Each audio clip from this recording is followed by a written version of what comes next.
I didn't mean to exit out of the main menu because I just really like the theme, but I think I clicked by accident, so, we're here now. And now everything's very quiet. This is fine.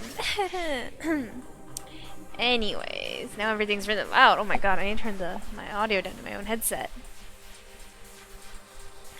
Anyways, well, I was gonna let the little track loop a little longer, the da da da da da, but it is what it is. Anyways, almost at Saturday, happy Sunday. What's good in the hood, my dudes? Fast, fast, fast. No, it's gas, gas, gas. I am the fast. How's it going, Life Virus? How you doing today? Are ya excited for some Shibuya Scramble?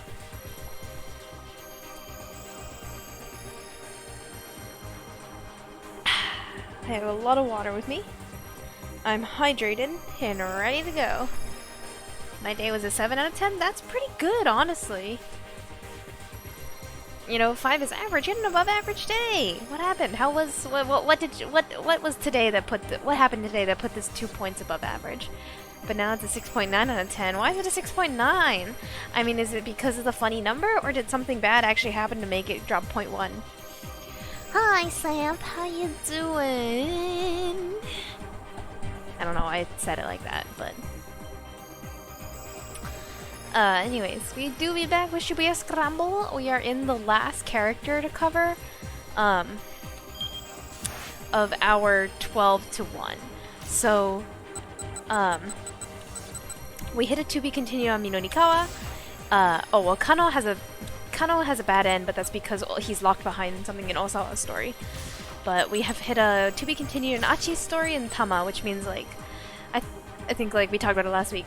Tama, Achi, and Minorikawa can still impact Osawa and Kano's stories, but Osawa and Kano cannot impact Tama, Achi, and Minorikawa because we already hit the quote-quote correct ending for this hour for them. Fuck, I accidentally closed the window. What's the last thing you heard? Yo, guys, we have a famous YouTuber in our wake. Do people say that? I don't think people say in our wake or in our presence. Wait, I don't really speak English too great, but yes.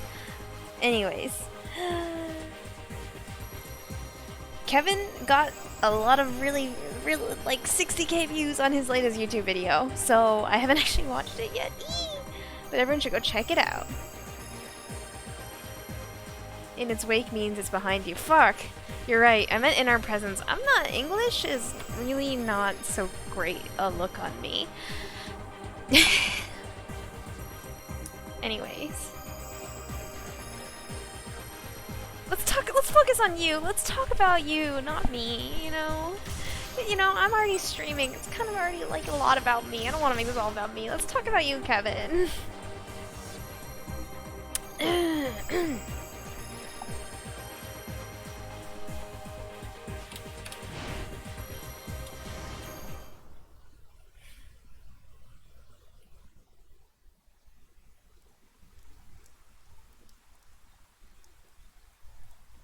The rain won't let up. Me trying to divert from how awkward it was.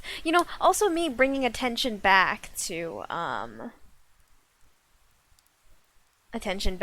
I just fucked up English so badly. But yeah, not me just starting the chapter to try and forget that, you know, I don't speak English. Ew, what is that on my keyboard? Hold up, one second, I'm gonna unplug real quick. I think it's definitely like orange juice, because I peeled an orange at my desk like an hour-ish ago, and it splattered everywhere. I wiped it off most of my keyboard and my monitor, but there's still a little bit XD. But, alright, the rain won't let up no matter how much time passes, it just won't stop. Oop.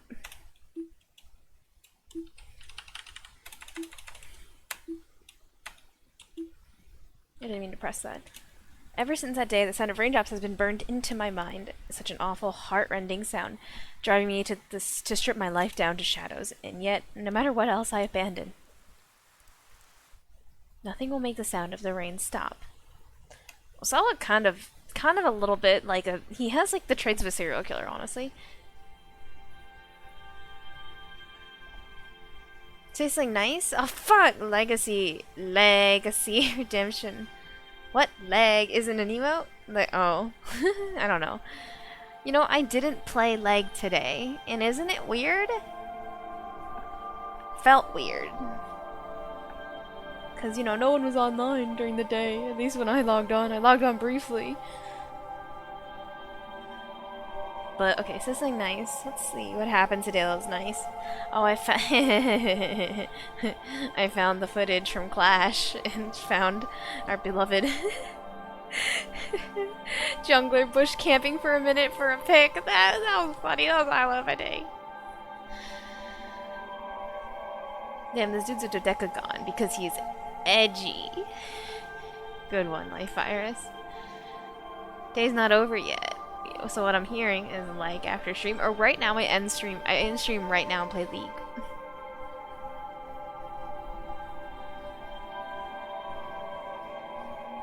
Osawa stared at a postcard that was nestled into the final page of the photo album. He'd purchased it 2 years ago earlier while on a trip with Maria to the Middle East. Okay.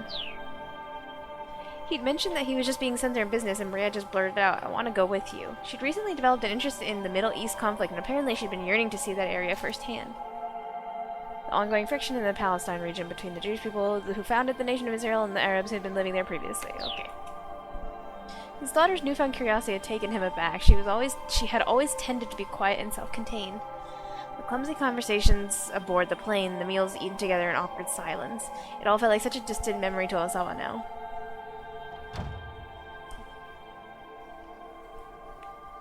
Ma'am, I'm afraid I can't let you do that.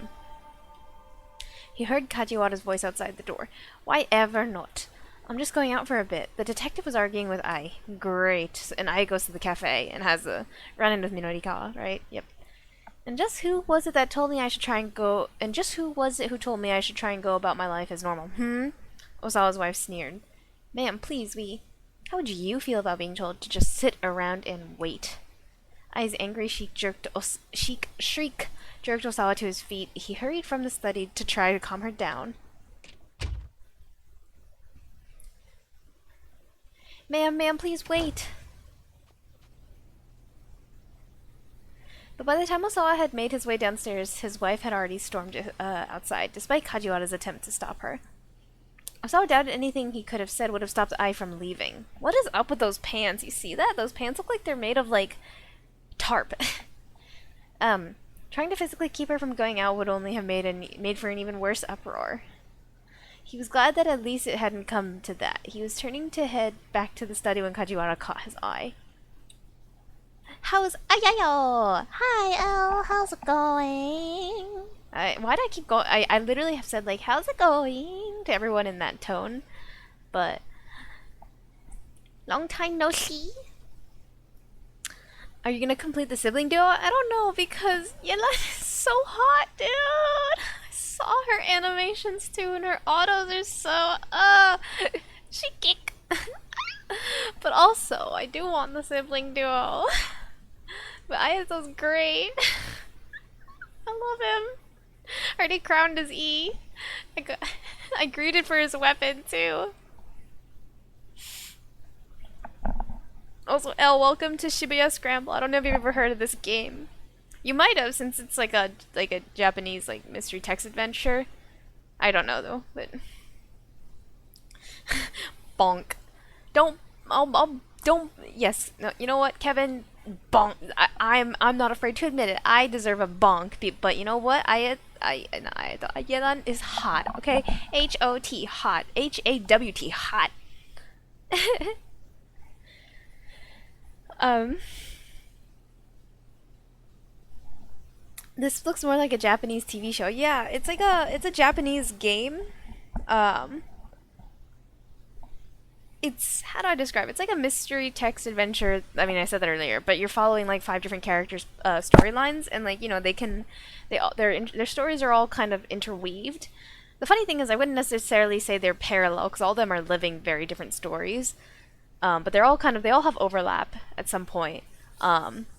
And like it started when this one girl's sister got taken, kidnapped and held for ransom, and now like that's kind of where the story started. I am bonk immune, kind of like Heavy Rain Detroit interweave. Yeah, I think it would probably. I mean, we're only so the game spans like what 14 hours total, Life Iris, right? It starts at 10 a.m. and it goes till midnight. So basically, the game is broken down into sections of like hour by hour by hour. So you have to complete all five characters' stories for that hour before progressing to the next hour. And I'm going to assume they eventually meet up, but as of right now, like some of them have like crossed paths and like shown up in each other's stories, but none of them have really actually interacted for real. Like none of them have had a conversation that lasted more than like a sentence, basically. So yeah. It's it's funny though, because like I was talking about this last week. Something I really enjoy about this game is that like there's five. It's kind of nice that it's five characters, but they're all literally living different stories. They're not just five different perspectives of the same conflict. Like in Heavy Rain, like all the characters are kind of revolving around the origami killer and like what's the kid's name? It's not Sean, how Sean goes missing, like all the characters are revolving around that central story. But that's not really true of this game so far, and it's kind of nice, honestly. I need to play Heavy Rain. It's fun. I hope you get a better ending than I did, Kevin. Anyways, Osawa doubted anything he could have said would have stopped Ai from leaving. Trying to physically keep her from going out would have only made her for an even worse uproar. He was glad that at least it hadn't come to that. He was turning to head back to the study when Kajiwara caught his eye. Resigned, he headed down the stairs and bowed to the detective.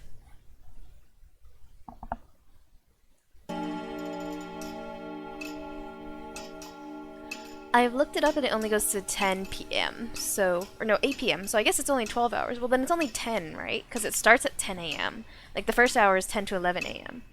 And then is the last hour like 7 to 8 p.m. or 8 to 9 p.m.? I'm assuming 7 to 8, right? Oh, fuck. 24-hour time got you. XD now.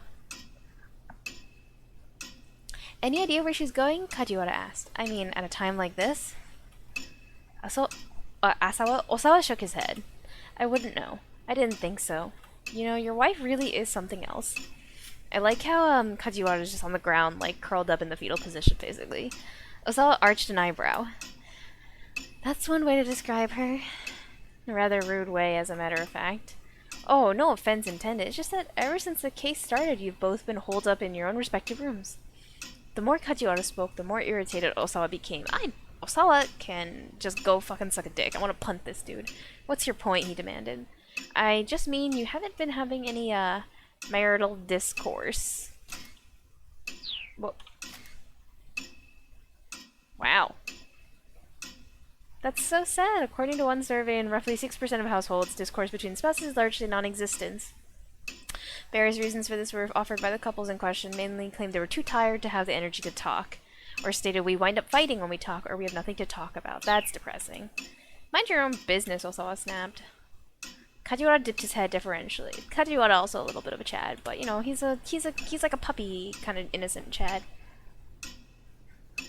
Me every day. Not every day. The two of us not talking isn't a new thing anyhow, so I added. I have a policy of not having pointless conversations. Bro. Quite common for Kenji Osawa to make it through an entire day without having a single conversation. Bro. Huh? It didn't look as though Kajiwara quite understood. Microorganisms such as viruses don't have conversations, so he's basically calling himself virus. And yet still they continually propagate in order to survive. Thinking about viruses, Osawa was back in a familiar territory. He felt a surge of confidence. Once you have a clear purpose, conversation is unnecessary. Well, fuck, dude, I'm just drifting around life aimlessly. I talk a lot. And do you have a clear purpose for the relationship with your wife, Osawa-san? Of course I do. To be a family. Arms crossed, Kajiwara struck a thoughtful pose. His arms are not crossed, he's not really striking much of a pose. At least I've learned one useful thing today, Mr. Osawa, namely that you don't like to have pointless conversations. It's a good thing to know. Kajiwara uncrossed his arms for a moment, then crossed them right back again, furrowing his brow. But see, that's funny. You seem to have a tendency to have pointless conversations with me, and because you keep coming to talk to me. Osawa saw red. You don't leave me much of a choice. Oh. Tanaka poked his head out of the living room. Is something the matter? He asked. No. Osawa struggled to regain his calm. Perfect timing, actually. There's something I need to talk to you about. He turned back to Kajiwara. My apologies, detective, but would you mind giving us some privacy? Kajiwara didn't move. Detective? Osawa gave the policeman a hard look and saw him crack a smile. Yes, what is it? Kajiwara said at last. Don't you play dumb with me. Give us some privacy.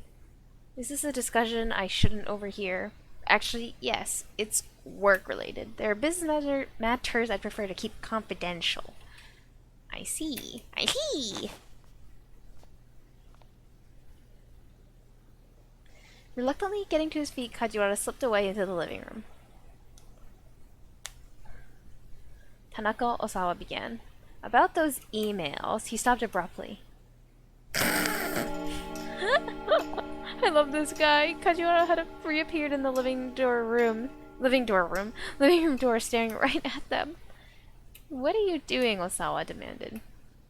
Oh, should I not be watching? Oh my god. Also, I felt like he was about to burst a blood vessel. I am too, Osawa, but not for the same reason. I mean, you never told me that I couldn't watch, because it should be obvious. The detective made a scolded puppy face, then closed the living room door. Osawa let out a heavy sigh. He'd never been an extrovert, but he didn't recall human interaction being quite this draining. Anyway, sir, Tanaka prompted. You were saying? Yes. What about those emails? Something doesn't seem to... Something doesn't make sense. I don't understand how Mr. Makino was able to get the antiviral agent to anyone on the outside.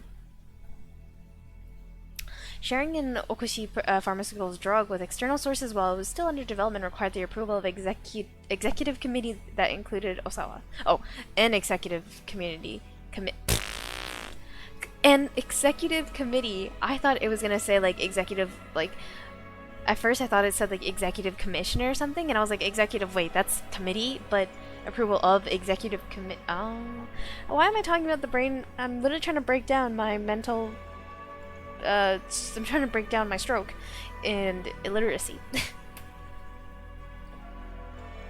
There should have been no way the antiviral agent could be sent out without his knowledge. Tanaka hesitated a few moments before responding. Are you aware of the strife between the company president and the chairman? Osawa shook his head. He was a researcher through and through. Factional rivalries had no interest for him whatsoever. Hell, I can't read today. What the hell?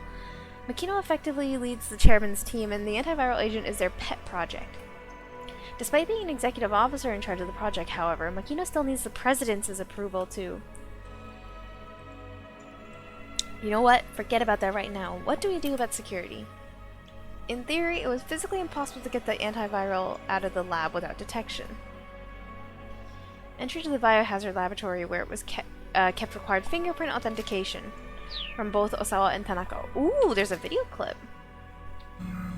I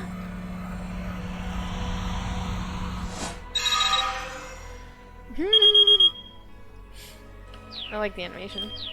Oop. Without the two of them there, nobody could even get into the storage facility. Tanaka followed his drift. Yes, I see what you mean. He inclined his head in thought as Osawa continued. A, someone could have overwritten the fingerprint authentication program. B, let's check the entry logs for the storage section. C, we'll just have to ask Makino in person. Okay, it's funny because we know that there's something in Osawa's story that causes Kano to have a bad ending. Makino is definitely not the person that I think Kano runs into. I think it's definitely not. Yeah, because Kano runs into like the thugs like harassing Mr. like Haneda or something. I can't remember his name. Okay, let's check the entry logs. Let's check the entry logs for the storage section. Pretty fancy for a 2008 game. Yeah, the animation was nice. It was clean with a K. Anyone who wanted to get inside had to present their ID card to the security guard on duty. It should be possible to check the computer logs to see if there had been any suspicious activity in the system. Tanaka shook his head. I already checked the logs, sir. There's no evidence of anything suspicious. You're welcome to check for yourself, though, if you're that worried. No, I believe you. Yet the fact that the antiviral had been used for clinical testing. Either Makino had taken it from the laboratory personally, or someone working on his orders had done so. But how? How'd he do that? Was there really some way they could have bypassed lab security without anyone else knowing? Osawa couldn't think it would be possible. Kajiwara cracks me up. It's like a little dormousey character, honestly. The living room door creaked opened with a soft creak. It was Kajiwara. He looked stiff and pale. Something terrible has happened, he said. Visions of tragedy flooded Osawa's mind. Maria, is she... Kajiwara shook his head. No, it's not that.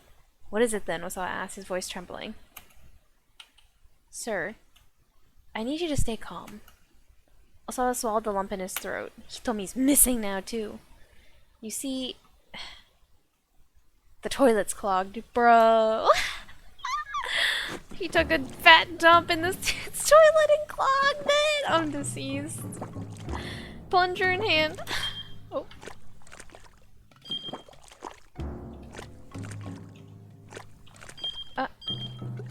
Plunger in hand. Oh my god. Oh gosh. Makes a variety of sounds when used, such as glub, glork, schluck, slurp, schloop, and poop. Pop. Dang, they should have used poop because it rhymes. Kajiwara, plunger in hand also stabbed vigorously at the recalcitrant toilet bowl, struggling to loosen the unseen blockage. Kajiwara was at his side, wiping up the floor with a rag. How did this even happen? The detective groaned. Are you kidding? I was hoping you could tell me that. The plunger sucked and slurped at the porcelain basin. This was at first for Osawa. He'd never tried to unclog a toilet before in his life. Think of it as a blessing in disguise, Mr. Osawa. What the hell are you talking about? What about this constitutes a blessing? I just meant that at least this happened before you needed to, do your business. Without the slightest hint of guile on his face, Kajiwara picked up his bucket and headed for the sink back in the washing area. Grumbling to himself, Osawa pumped the plunger over and over again.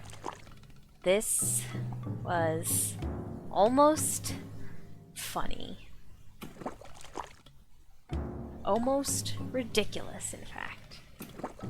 His daughter had been kidnapped, and he was stuck unclogging a toilet. He was quite possibly caught up in a major corporate conspiracy, and here he was, unclogging a toilet. Not all heroes wear capes, brother. Tanaka poked his head into the bathroom. Did you fix it yet? If you need to urinate, then use the restroom on the second floor. That's alright, here's fine. Tanaka stepped in beside him and abruptly shut the bathroom door. Now the two men were crammed together in the narrow lavatory. Hey, Osawa hissed, what the hell are you doing? Let me guess, confidential conversation? Tanaka made eye contact with Osawa in the bathroom mirror. He spoke in a hushed voice. I've been waiting for a moment I could get you alone. What? Tanaka sidled around to face him, giving him an intense stare. Sir, could you please be quiet for a moment? Tanaka had tears in the corners of his eyes. This will only take a moment. Osawa could feel the warm breath of his deputy whispering against his cheek. Tanaka reached for something inside his coat. Hey, knock it off! Osawa lifted the plunger like a weapon. Look here, if you want to talk, we can do it out there. Alright, do as you... Oh, wait, sorry. Osawa shoved... Look here, if you want to talk, we can do it out there. Osawa shoved Tanaka out of the bathroom. Alright, do as you wish. Osawa closed his eyes. Oh, do we think Tanaka's a bad guy? Oh, I don't know. Hey! Hey! Like the ghost in Phasmo. The one at the door. Hey, Yon. How's it going? How you doing? How you doing, buddy? You're here at a really good time. You're in the middle of making a decision. You know, I don't know if I should believe that Tanaka's a bad guy. I'm gonna give him the benefit of the doubt for now. Alright, do as you wish. I feel like he's gonna tell us something important. Osawa closed his eyes. You sure you're ready for this? I'm not sure. This is all happening pretty fast. To be honest, I'm rather nervous. I understand, sir. I mean, now that I think of it, we do spend day in and day out in that lab together. Oh my god, okay, so it's going this way. I suppose this was bound to happen sooner or later. I feel like it's just making it look as if it's going somewhere sus, but it's actually, like, important and, like, not sexual. I'm good, thanks for asking. I'm glad you're doing good. I just got some spicy ramen soup in my eye. Oh, no. Rinse that sucker out. What's the worst thing you guys have ever gotten in your eye, you think, if you can recall? Like, or I don't know, like something, like, I remember one time I rubbed my eye with, like, a mint toothpaste by accident. Not, like, you know, like, I had toothpaste on my hand, I think, and I went to rub my eye. Wow, that shit hurt a lot. It was a very, very, very specific question, but you know what? Oil from a hot pepper. Was this? I feel like you've told me this one before. You're making... Was it from, like, a time you were making pizza?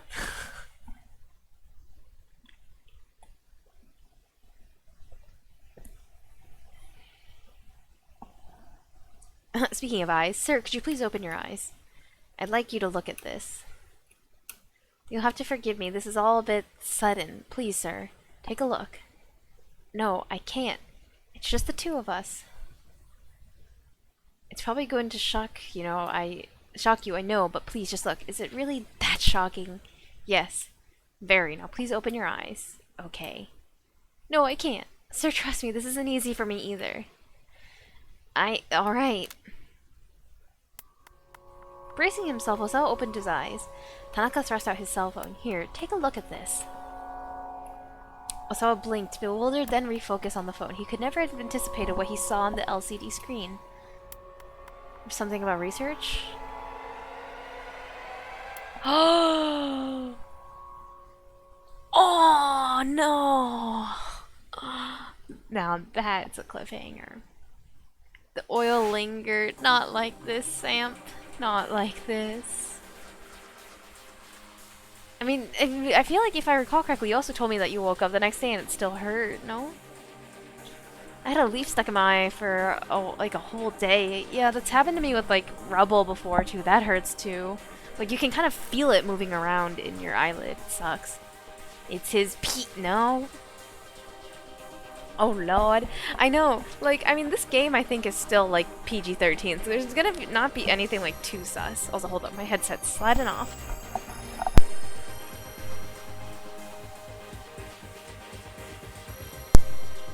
Okay, we have encountered a keep out point.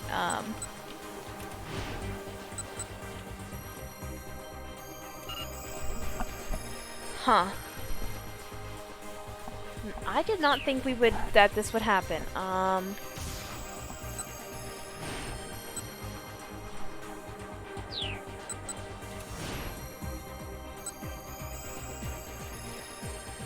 I mean, I remember there was a choice that we made somewhere.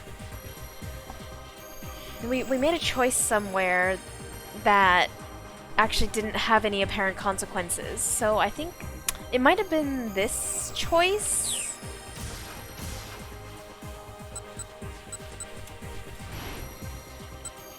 Oh, Hitomi. Okay, it's this one.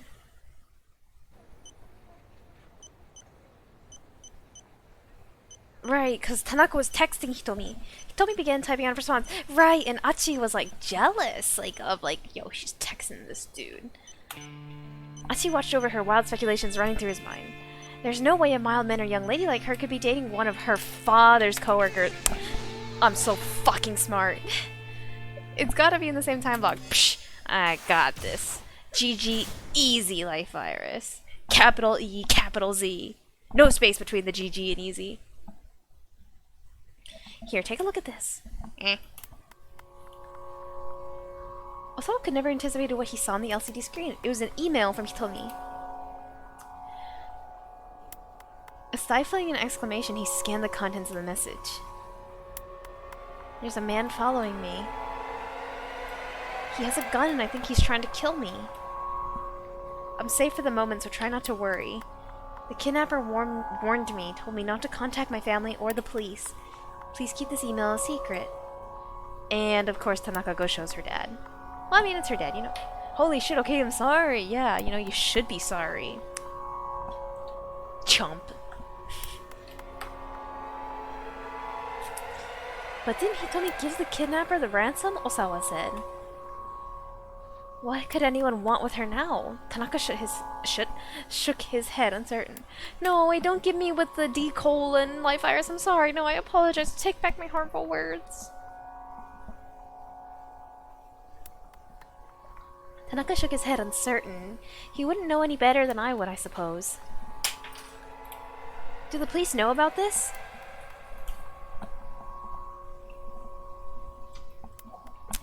And if so, why haven't they said anything? He felt himself start to tremble as he searched for answers in Tanaka's silent gaze. Do you think this could be related to that other thing? I doubt it. If it were, why would they go after... If it were, why would they got after Hitomi? Now, see, that's not me having a stroke for once. That's a typo.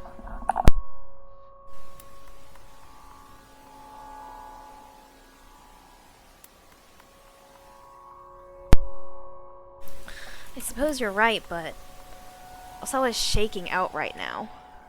Tanaka laid a hand on her shoulder. First, just calm down. Let's think about what we know about the kidnapper. His composure helped Osawa keep himself under control. This is a POV of the toilet. They've taken Maria, the vice director continued quietly, along with a ransom of 50 million yen. And now they're after Hitomi. His gaze sharpened. Sir, do you think this could be someone who holds a personal grudge against you? A grudge? Osawa considered. He couldn't think of anyone who would have a reason to attack him. He'd been too caught up in his virus research since his time in school to have formed any hostile rivalries. He didn't have any enemies that he knew of. Or maybe someone's jealous that he became head of a laboratory? He suggested doubtfully. He had held his position for years at this point. Why would that spur someone into kidnapping his daughter now? The photographer who took these photos needs their salary doubled ASAP. I mean, you know, underwater camera. Scuba cam. You know, it's a GoPro. They just dump that shit in the toilet. And let it do its thing, and then they use some of those, like, tongs to get the camera out. Has anything happened recently? Tanaka asked. Anything strange since you got back from overseas? Since I got back, Osawa's heart skipped a beat, then started pumping faster. The first thing that came to mind was the solicitation he had gotten from the American laboratory. If he had accepted the offer, it would put Okoshi Pharmaceutical in quite a bind, possibly enough to warrant someone holding a grudge over it. But the only other person who knew about the potential transfer right now was his wife, Ai. No, Osawa said. Nothing. Not that I can think of. He couldn't bring himself to discuss the transfer with Tanaka. He felt a surge of guilt for contemplating leaving his trusted assistant behind. If he did make the move to America, he planned to recommend Tanaka replace him as department director. Still, he didn't expect that to make up for his abandonment. Alright, I'll see what information I can find then, Tanaka said. The kidnapper had forbidden any contact with either family or the police, but Tanaka was outside of that circle, and he knew how to handle himself with discretion. I'm sorry to put this on you, Osawa said, and thank you. For now, let's see if we can get Hitomi to exchange some more emails. An uncomfortable thought suddenly occurred to Osawa. He blurted it out without thinking. Why do you have my daughter's contact information on your phone? I smell a snitch, and you know what snitches end up in ditches. Tanaka gave him a worried look. Sir, I promise I can explain once all this is over. And with that, he stepped out of the bathroom. XD.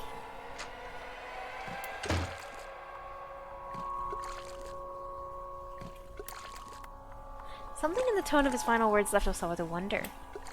Could it be that Tanaka and Hitomi were dating? He hoped dearly for that to not be the case. Their age difference alone made the idea a disturbing one, let alone so many other considerations.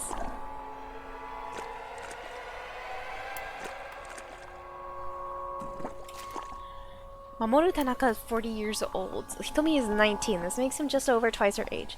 This does not necessarily mean, however, that they could not date or fall for each other. Many couples with such an age difference and difference between them wind up in a happy, committed relationship.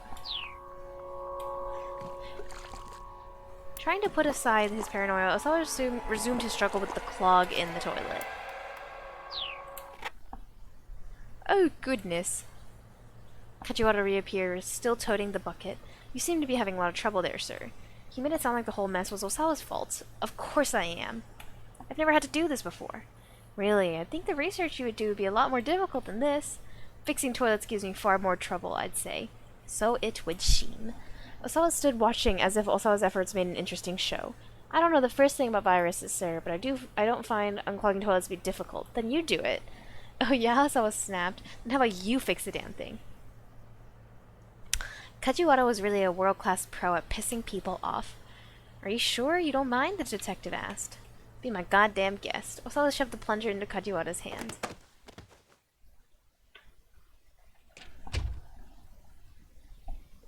Leaving the detective to handle the toilet, Osawa marched back to his study.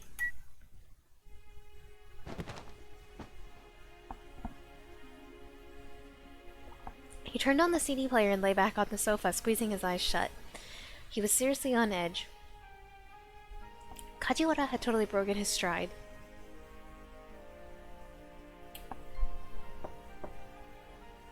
What now? The door to the study slid slowly open. It's Detective Kajiwara, sir. Please don't come in here without asking. My apologies, Mr. Osawa. I just wanted to inform you that the toilet has been fixed. Right, fine. Osawa hardly cared.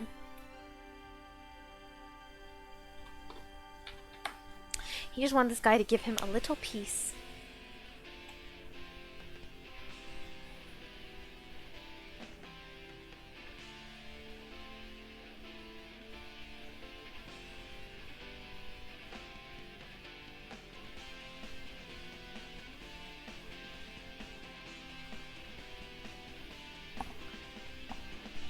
Oh my, is that really all you have to say, sir?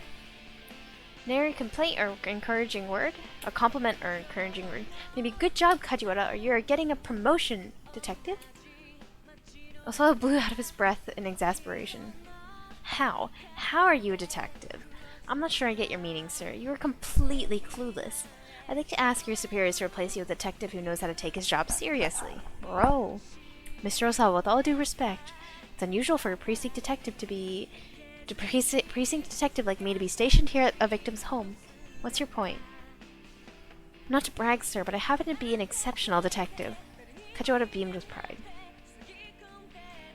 In fact, I made an excellent showing in the Superstar Detective contest we had on our police social media service. Brett. For a moment, Osawa thought the bolts of incredulous anger that shot through him was an onset of a stroke. How could a single person be so utterly infuriating? And you can't tell anyone about this, Kajiwara went on obliviously.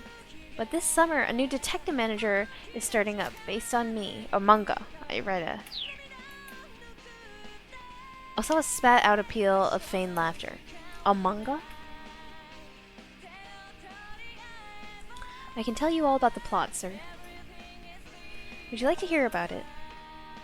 I would not. It's about a telecommuting detective who solves major crimes using just his wits and his computer. Surely you'd like to hear about that, sir. I really wouldn't. I know I may not look it, but I'm pretty handy with computers. Kajiwara's eyes drifted over to Osawa's desktop. Oh god, his hand darted. Ew, he's still wearing gloves. His hand started to the mouse in a matter of moments. He cleared the screensaver and booted up a web browser. Among Us? Sus. There's an imposter among us. Hey, Osawa barked. Don't touch that, but he was too late to stop the detective. The monitor showed the page for Ayanet, a fan page devoted to Aya Kamiki. Osawa's imminent rage was beginning to make his vision grow fuzzy. You come to this site regularly, sir? Regularly? Well, I'm not sure I'd, Osawa trailed off, feeling the heat of a blush flare on his cheeks. There's a lot of stuff on this site. Is there a section you primarily spend time on? Well, I mean, for my part, I really only go to fan forums for folks 40 and over. Bruh. Aha! With a twinkle of curiosity in his eyes, Kajiwara peered at the computer screen. Having his privacy invaded to this degree was the ultimate disgrace. Alright, Osawa huffed. You're an amazing detective, Kajiwara. Just incredible. I see you in a new light now. Now would you please... Get the hell out of my room. He tried to usher Kajiwara back out the door. Please leave me alone. Got up to leave the study. Now would you please leave me alone. He got up to leave the study. Sir, hold on. There's something I want to give you. Kajiwara reached into his pocket. I don't need a damn banana!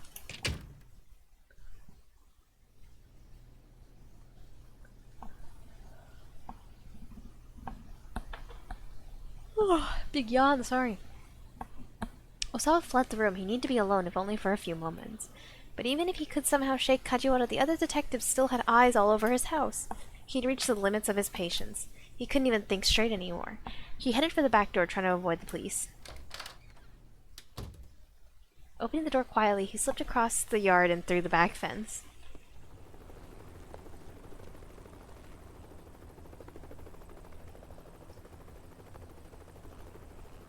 He didn't want to venture too far from the house. He found a tiny alley and took cover there, thankful for a few moments to himself at last. While there, he caught sight of a man and a young girl, a father and his daughter, running past on the main road.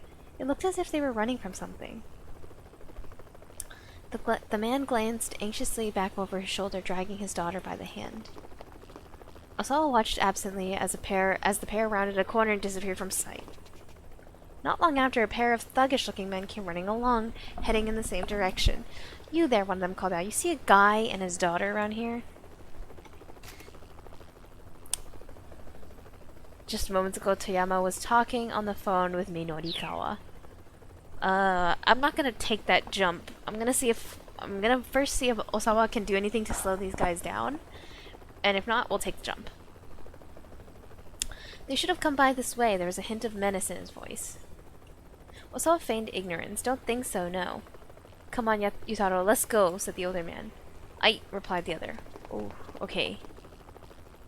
The two had dashed off in the direction that the father and daughter, came. Okay. We're gonna take the jump point real quick.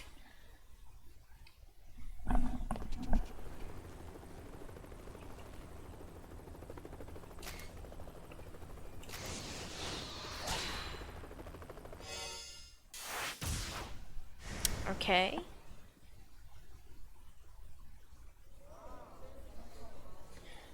Okay, you've gotten some new info.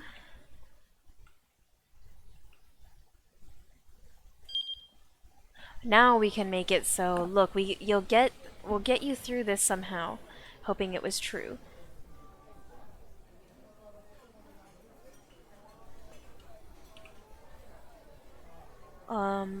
So before we told them to stay low, now we tell them to get back to the office. You need to get back to the office ASAP. The office? But they'll find me there for sure. Toyama's voice was little more than a pathetic whimper. It's a little bit of reverse psychology. The last place the debt collectors are going to think you went back to is...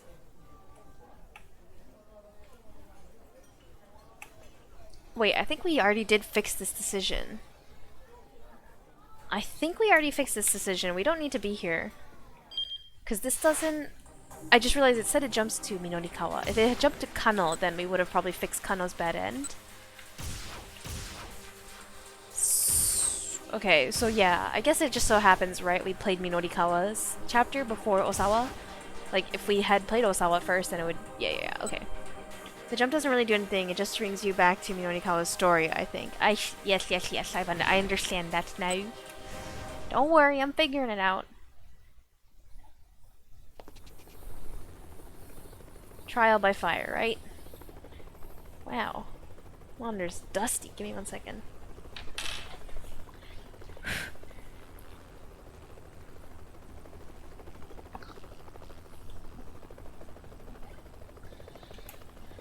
Okay. Oh.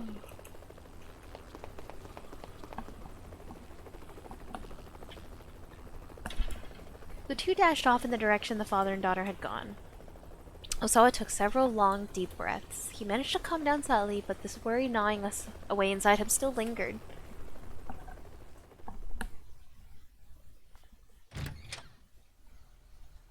Osawa groaned inwardly when he got back to his study. You're still here? Yes, sir. I was told to keep my eyes on you after all. Believe me, it shows. Mr. Osawa, if you're going to go outside, I'd appreciate if you let me know first. What? Had Kajiwara realized he'd snuck out of the house? But more importantly, Kajiwara reached back into his suit pocket. I've been meaning to give this to you. He held out a small plastic bag. It was a scrap of paper of some sort. Is that an airline ticket? What's that? This is what's clogging the toilet, sir. With some hesitation, Osawa took a hold of the bag. Huh? That's... The passenger name here is listed as Kenji Osawa. In the plastic bag was a plane ticket, specifically the one for his upcoming flight to the US the following week. He left it out on his desk. How had it wound up getting flushed down the toilet? This looks like it's pretty important, sir, Kajiwara said. I must say, it was pretty careless of you to flush it accidentally. A wry sort of smile came across his face. Although the detective added, I suppose the question of who flushed it is another matter entirely. Osawa was at a loss for words. Someone had tried to flush his plane ticket on purpose. He was sure of it.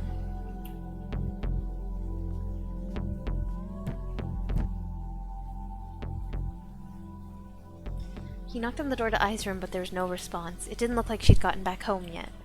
Osawa let himself in. Wow, it's a mess, dude. The singeing scent of her perfume pervaded the room, which was decorated in all white. Clothes were strewn about as if to put her slovenliness on display.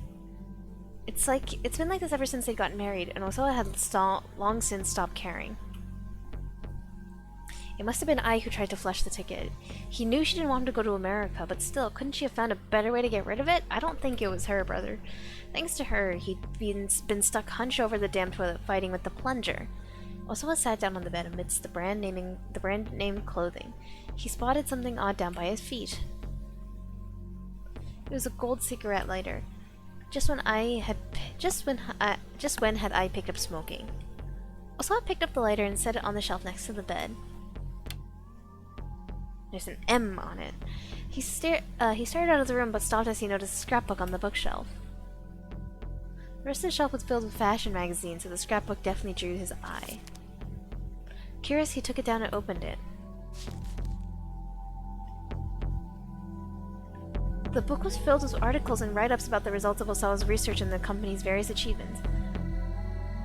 Flipping through the pages took him a trip down memory lane. There was even an old company memo welcoming Tanaka on board as his new vice director. There was a photo of Osawa shaking Tanaka's hand at the party celebrating his new position. It was a little peculiar to think that she had bothered to keep something so trivial. A series of magazine articles was nestled between the pages further into the book. These hadn't been clipped out for inclusion in the scrapbook itself. Osawa glanced through them. Floundering Okoshi Pharmaceutical arranges marriage of political convenience. It was a self-indulgent piece from some rag called 4th Street General Gossip from right after he and I had gotten married. When the piece had first run, he'd been too furious to read it. Now he gave it a quick look over.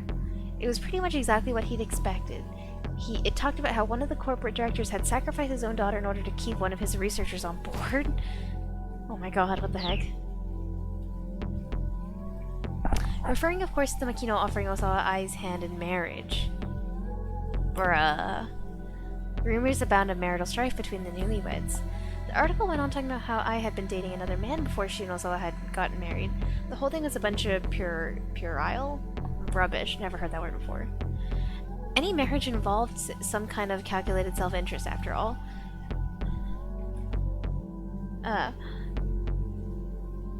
Well, whatever the reasons for their union, nothing had changed the fact that I was now his wife.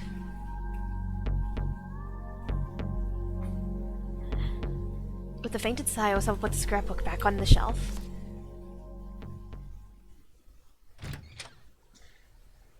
Feeling disconsolate, he returned to his study and began flipping through his CD rack. His eyes scanned for Aya Kamiki's album For Tomorrow, Forevermore. A lot of her more experimental numbers were on the album. Given how discombobulated he felt right now, this is what he needed to hear. Again, Osawa reflected on how there had been a time when he didn't care about the music at all. He simply purchased copies of the most popular CD of the moment as birthday presents for his two girls, and that had just happened to be an album by Aya Kamiki. Hitomi was thrilled by the gift, but Maria hadn't seemed terribly fond of it. The next day, she'd tossed her copy back on her father's desk. Right. Figuring that throwing it away would be a waste, Osawa had stuck the CD into his computer and given it a listen. He was immediately bombarded by an intense beat bolstered by bold, uplifting vocals. Aya Kamiki wrote her own lyrics, which did a fine job of conveying the emotions of a teenage girl. Grungy. Osawa could hardly believe it. After listening to just one track, he was well and truly hooked. Before the day was out, he had purchased her entire discography. I'm having a stroke. Huh? He muttered. For Tomorrow should have been in the CD rack, but there's no sign of it. Where the heck is it? Why isn't it here? For a moment he wondered if he was going crazy, and then he remembered. He was at the lab. He wanted something to listen to on break at work, so he'd brought the album there. Damn it. Damn it, damn it. Not being able to listen to it made him want to hear it all the more. It wasn't like he could just go out and buy another copy right now either. He'd just have to borrow the copy he'd given to Hitomi all those years ago. Unable to contain his need to hear that music, he went into Hitomi's room. There he quickly rummaged through the CD rack beside his daughter's bed. Part of him felt like he was being a little sneak thief. According to the email Tanaka had shown him, someone was trying to kill Hitomi. Under the circumstances, he knew that what he was doing was ridiculous, and yet he still couldn't resist the impulse to find the CD. But his efforts were to no avail. There were no Aya Kamiki CDs in the rack at all. Osawa pulled out every CD on the rack, but they were all classical music. He slumped back in disappointment. It had to be somewhere in her room. Osawa jumped at the sound of his cell and fumbled to get it out of his pocket. Makino's name was displayed on the LCD screen. I'm out front. That was all Makino said before hanging up. I cannot read today. Hurriedly, Osawa began tidying up the CD rack. Is he worried he thought about what he was going to say to Makino? I think that someone had violated corporate policy to such unethical ends. It sullied his research. Osawa wasn't about to let anyone get away with it.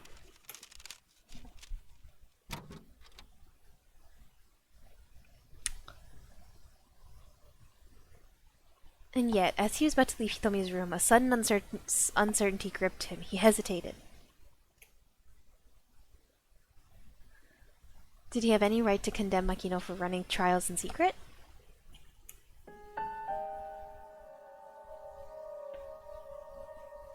His hand began to sweat as it gripped the doorknob. No, he didn't. How could he? His hands were dirty in all this, too.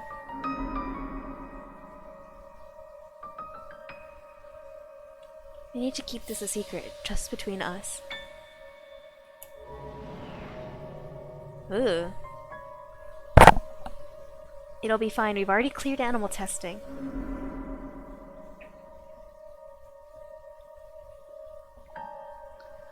The memories hovered. Osawa himself had already administered the antiviral to someone, hadn't he?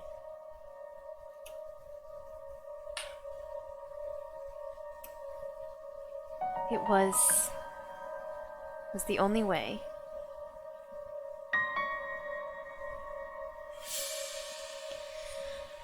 Muttering to nobody in particular, Osawa trudged towards the front door of his house. Something that's also just like really, not funny per se, but like very striking about this story as well is that like everyone's story is just such a different genre. Like Osawa literally is like his life is just like a sci-fi cult, basically. Minorikawa is a fucking like Minorikawa feels like some shit out of a manga, like a detective manga. Tama's is like a cartoon. You know, like everyone feels like they're living just different genres of stories. Also, what the fuck? How do we fix Kano's bad end?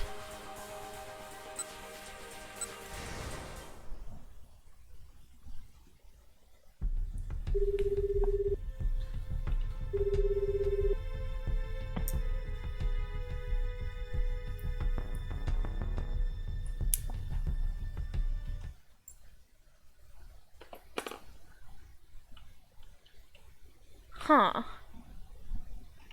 Okay, let's investigate a little more deeply.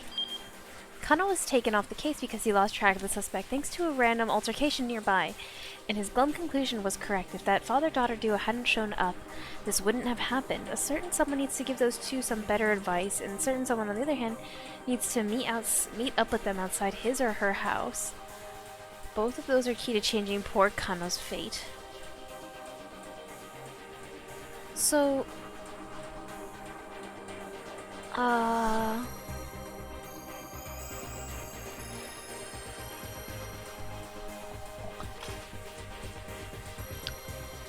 do you think Osawa is supposed to stop and talk to them? Because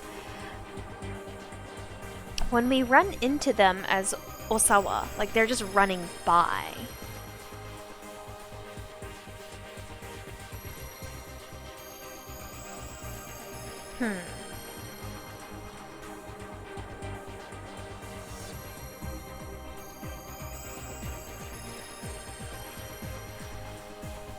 Because we did already fix or I guess like quote quote fix the decision in how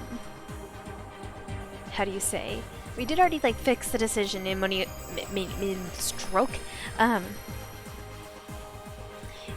Minorikawa's story. Like we literally told him like, oh, go back to the office.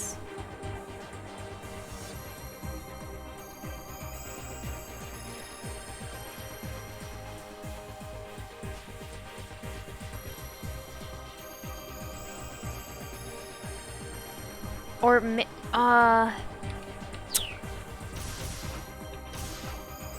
maybe we're supposed to tell him to stay where he is. But we did that the first time.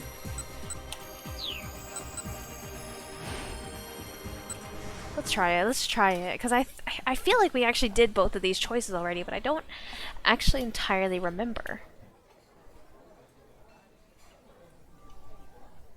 Okay, just keep your head down and stay out of trouble. Stay where you are now. Stay where I am, but what am I supposed to do? Toyama's voice dropped in and out. It sounded like he was moving quickly. Find someplace to hide and just lay low for a while, Minonikawa told him. Alright, Toyama said weakly. He hung up. Okay, so, oh,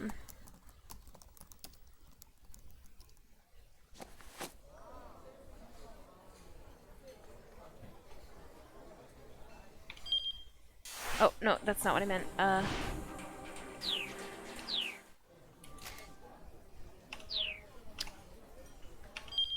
think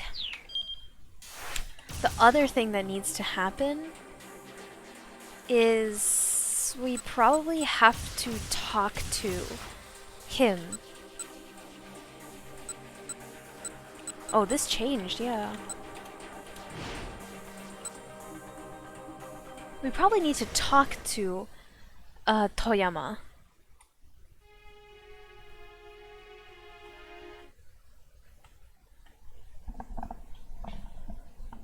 But yeah, the ending that I got previously, like not the ending, but like the Osawa and Toyama interaction was just that they were running by. They didn't stop to talk to each other. Okay. Let's try and go outside.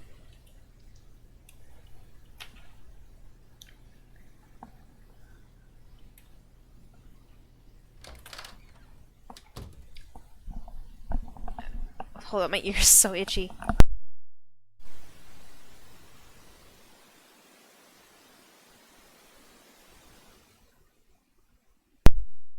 God, I actually need a haircut so badly. I have so much hair right now. Opening the door quietly, he slipped across the backyard and out through the back fence.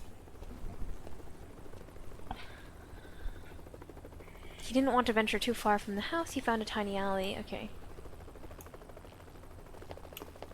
It looked... Okay, he hadn't been there... He hadn't be. There's so many typos suddenly. Like, this... the right, like... It was like got as opposed to go.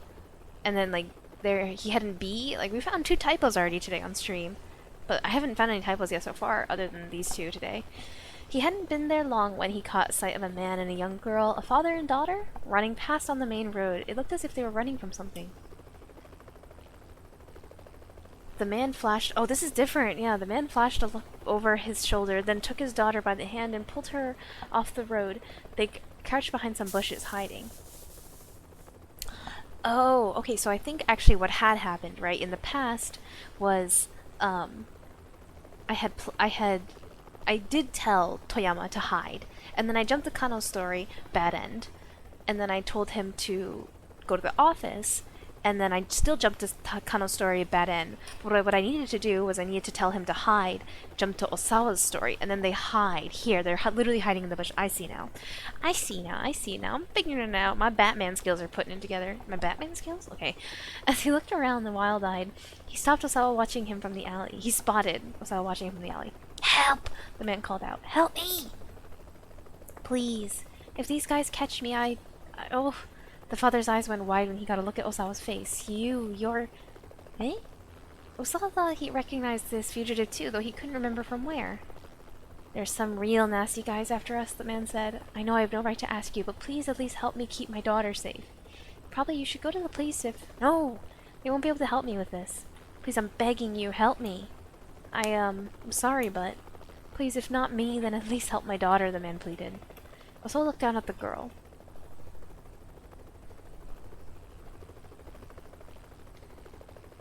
Same on the haircut. On the haircut? Oh, yeah, I have a lot of hair right now. Yeah, big brain poro.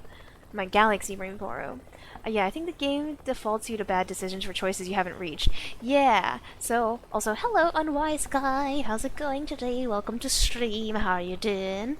Yeah, let me just, for context, show you the time chart. So where we are right now is we have gotten everyone's endings for this,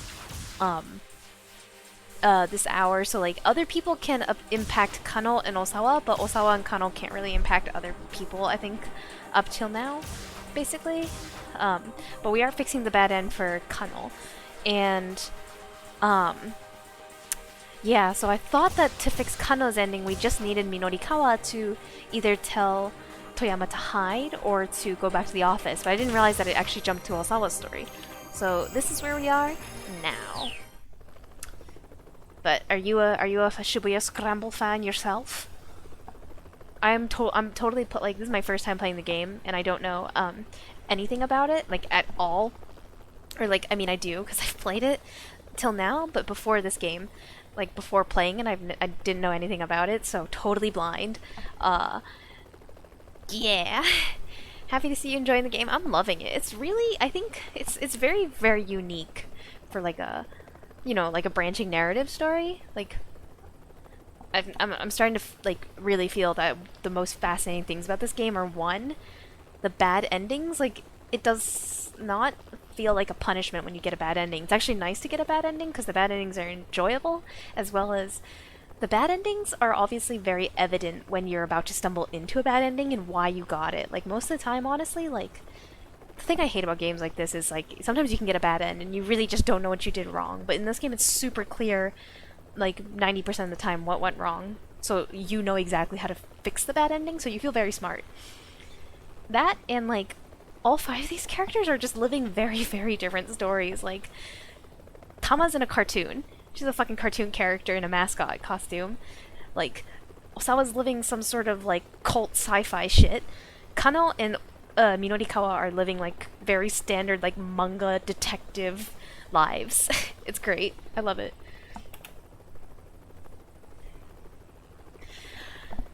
Unlike her father, she was calm and reserved. She reminded him of Maria just a little. These people need professional help. Osawa decided to call the police. He couldn't stand idly by. He decided to help them evade their pursuers. So if we hide them, they won't end up in the alley and Kano's story can go forward. I got it now. Osawa couldn't just stand idly by. He decided to help them evade their pursuers. Alright, follow me. Thank you so much. Totally, and they're very snappy too. You get a quick funny scene and can jump right back on track in minutes. Yeah, that's another thing I appreciate. Also, what is this picture? Right, like the previous game we played on stream, Corpse Party, it was another game with like semi-branching narrative, although like with kind of fewer branches in this game, but we encountered bad endings on that game, and sometimes it pissed me off so much because it was really, really unclear what I did to cause that bad ending, and it was not clear in my mind's eye like what the right ending I should be going for anyways is. Like I know I got a bad ending and so I should go for an ending that's not this, but I can't even picture what might be not this, you know? So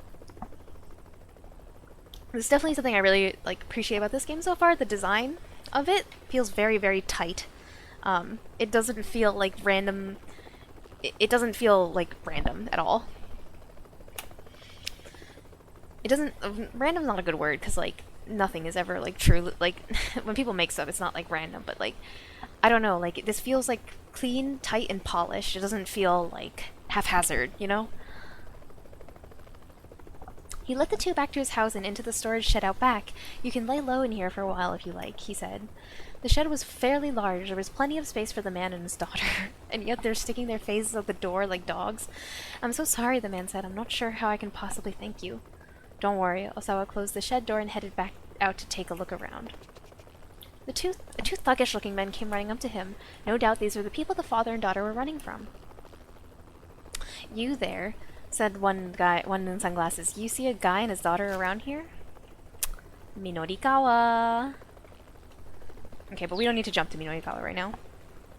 Oh, we already read this part, actually. Like, we already had this entire interaction, so we can skip back. I think we can, a man and his daughter, I guess. I think I saw them run through here.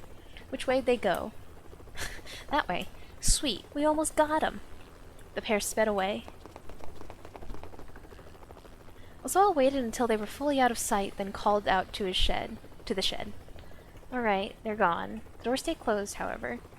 I'm really sorry, the man called back from inside. Those guys might come back this way. Is it okay if we hide out here a little longer? He sounded desperate, pitiful, really. Sure, go ahead, Osawa said. With that, he headed back inside. Evidently, he wasn't going to get any time alone today, no matter where he went. Okay, so I think now this should rebranch to what we've already played of Osawa's story. Kachiwara, I love him. Okay, we've completed Osawa's story. We should be able to push forward and there we go. Bad end unlocked. G easy.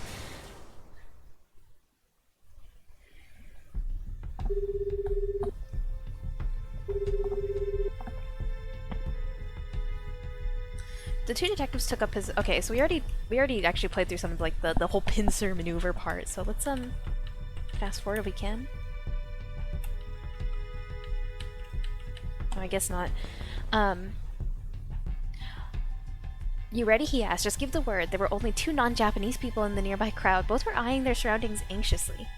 Kano was certain the handoff was about to take place, and sure enough. Oh my god. This man's hair! The second man approached the one holding the attaché case. After exchanging a scant handful of words, he took the case and walked off. I'm not gonna lie, dudes. Like, it's just so funny that, like... It's like... I'm thinking about it because it's like, man, the people like passing off the case, right, had no intention of like blending in at all in the slightest, right? Like, this guy looks like Hagrid. He does look like Hagrid. You're a wizard, Harry. You're a wizard, Kano. Like, it's just funny because like they're all wearing all black, right? So like that, like even Kano pointed that out. So that in and of itself proves that they're like not really trying to be discreet and blend in with the crowd, but also like this is fucking Japan in 2005. Like Japan already just like, I mean it's Tokyo, but like Japan already like not a lot of gaijin, but like these are all like gaijin, like they stick out like sore thumbs. It's just comical, honestly. Sasayama! I'll handle the guy with the case. Got it. Sasayama broke into a run, chasing after the man who'd taken the ransom. Kano hung up his phone and rushed to close the distance with the other man.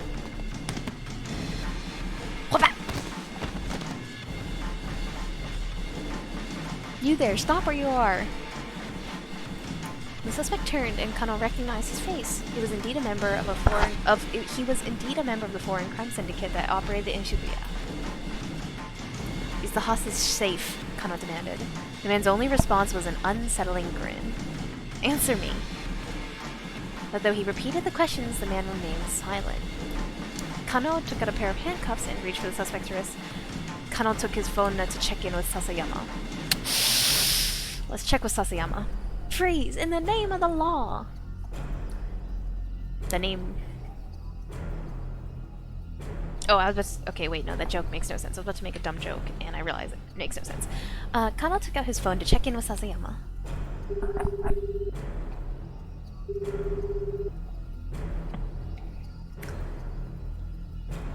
I've got the suspect in custody, he said. How's your end? Sasayama hesitated. He, got away from me. What about the attaché case? I'm sorry, but he's still gotta be around here somewhere. I'm gonna look around some more. Sasayama hung up and slipped his phone back into his pocket. I mean, you're literally looking for a Hagrid-looking-ass gaijin. Like, come on, bro, with a black, like, suitcase. Okay, well, I probably should have handcuffed this dude then. As he did, the man pulled a knife from his breast pocket and swung it right at Kano's face. Kano managed to jerk away in time, but his momentum carried him too far backward and he sprawled onto the pavement. Damn! The suspect was already making a run for it. Suddenly, a large car of foreign make skidded to a halt, blocking off the man's escape route. A tall Caucasian man jumped out. He wore sunglasses and a crisp suit. Now cornered, the fleeing suspect brandished his knife. Be careful! But Kano didn't even have time to finish shouting his warning. There was a metallic pwing as the knife went flying through the air. The man in the sunglasses snapped his right foot up, sending the weapon flying. Now this dude's badass! As the attacker's jaw dropped in astonishment, the newcomer proceeded to elbow him right in the face. The blow connected and the suspect went down hard. Ah! Ow! The fallen man turned his head to look at Kano. His mouth moved as if he was attempting to say something. Headbanger. He never got it out. The man in the sunglasses kicked him in the face. Yeet! With a groan, the perp slumped down unconscious. Hey, Kano snapped, what the hell are you doing? He stormed over to the man with the sunglasses. Who is this kakkoi fellow? The man nonchalantly dusted off his suit. You were ordered to watch and see where these guys went, right? He spoke in fluent Japanese. Imagine you were a Japanese person who's never been in a situation where you suddenly had to speak to a foreigner. You hadn't used English in ages. Your tension grows. You think back to English class in school, but nothing you remember is helpful. You muster up the courage to choke out a stammered do you? The foreigner responds fluently in your own language. "Nihongo de daijoubu desu. It's alright. I speak Japanese." This is too funny. He looks like the dude from Matrix. Like Keanu Reeves? That guy? That character? I'm not gonna lie, I've never seen the entirety of Matrix. What happened to that Japanese sense of honor I'd heard so much about? Who are you, punk-ass bitch? I'm from the U.S. Embassy's Regional Security Office, the man replied. He presented Kano with his ID. Jack Stanley?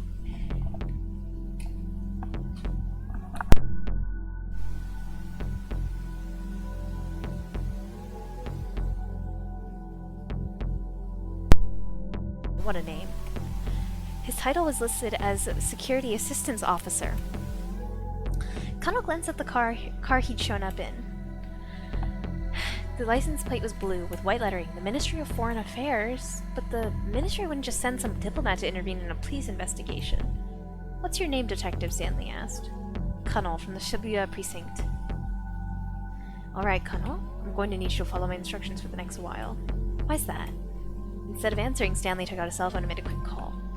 After a few moments, he held the phone out for Kano. Here. Permission from your boss, he said. Never trust people with 2 first names. I don't know, Jack Stanley seemed kinda slick. Here, permission from your boss. What? Kano squawked. He took the phone gingerly, bracing himself. Kano speaking.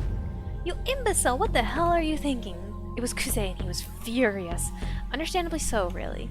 Kano had disobeyed a direct order and was in for what? All he'd accomplished was losing track of the attaché case. I'm sorry, sir. Also, Sam, you agree never trust a guy with 2 first names?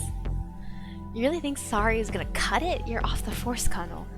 Kano slumped defeated. He had no reply. He knew he deserved to get whatever punishment he got. Yeah, we should have handcuffed this dude. Still, orders from up top didn't trump the hostage's safety. If he could have gone back and done it all again, he was sure he'd make the same call. Maybe that meant he wasn't detective material, but so be it. Bad end. Wah, wah. That's what I want to tell you, Kusei continued. But for now, I need you to follow, But that's what I want to tell you, Kusei continued. But for now, I need you to follow the instructions of the guy there. Stanley, do whatever he tells you. Something sus. Sir? Kano hadn't seen that one coming. He disobeyed order. That was undeniable. And yes, he knew he deserved to be a reprimand. But being ordered to tag along with some stranger who just turned up out of the blue? What the heck? May I ask why the U.S. Embassy is involved with this? One more mistake and you're off the force! One last chance, detective! Did you get a good end yet? Well, technically speaking, we've gotten multiple good ends. You know, because we have avoided the bad end that came paired with the good ends that we've gotten. Although we didn't really... Those aren't really ends, I guess. They're more just correct decisions to continue playing the game. No more questions, Kano. Step in line. Please, just hold on. Sir, I have no idea what's going on here. Kusei let out an exasperated sigh. That makes 2 of us, kid. And with that, the director hung up.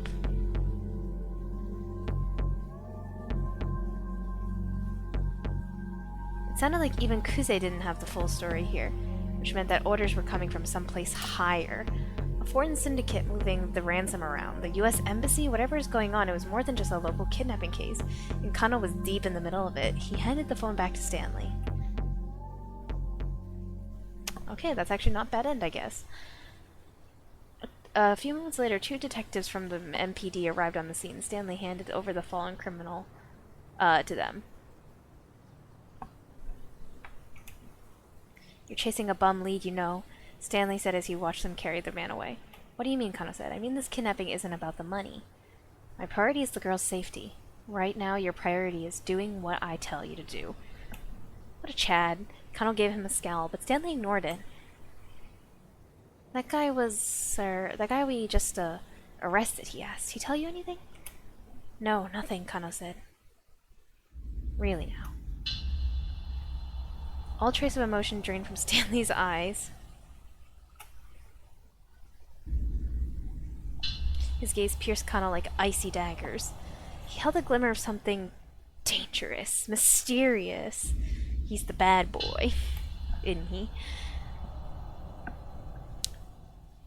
It held a glimmer of something dangerous, something Kano had seen plenty of times since he joined the force. He wasn't... Oh, fuck. I missed it. He wasn't looking into the eyes of some diplomatic liaison. No. This was a man who knew how to kill. Who'd killed people before. Licensed to kill. That's his middle name. Don't you side-eye me, you two-name motherfucker. Oh my god, whoa, whoa, Life Iris, chill.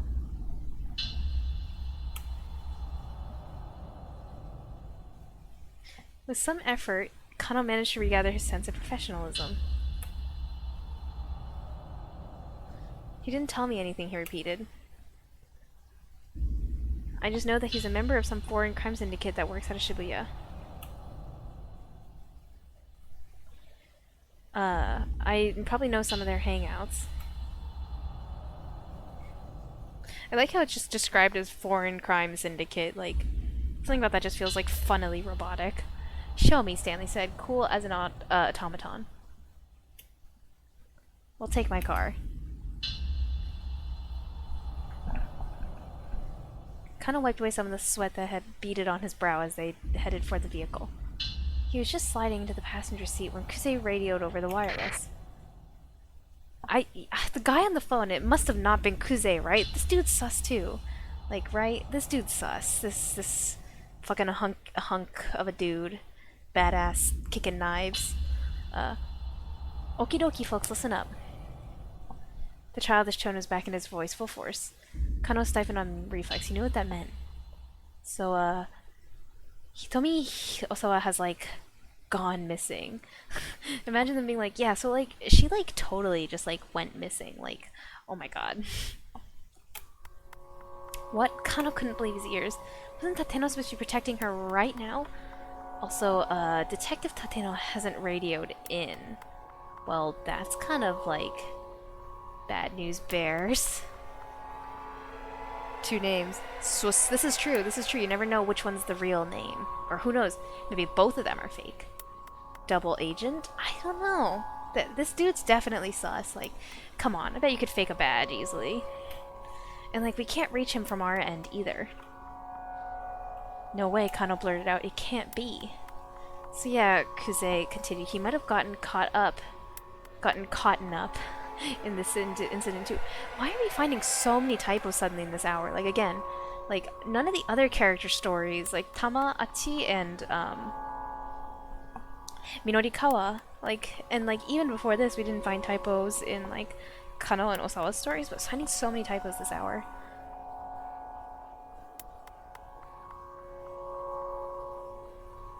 It wasn't like a detective of Tateno's stature to go incommunicado during an investigation. It could only mean that something had happened to him, something major. Typos. Kinda sus. Amogus.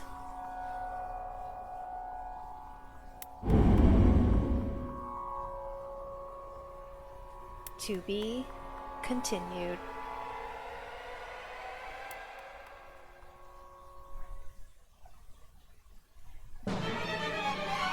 Let's go.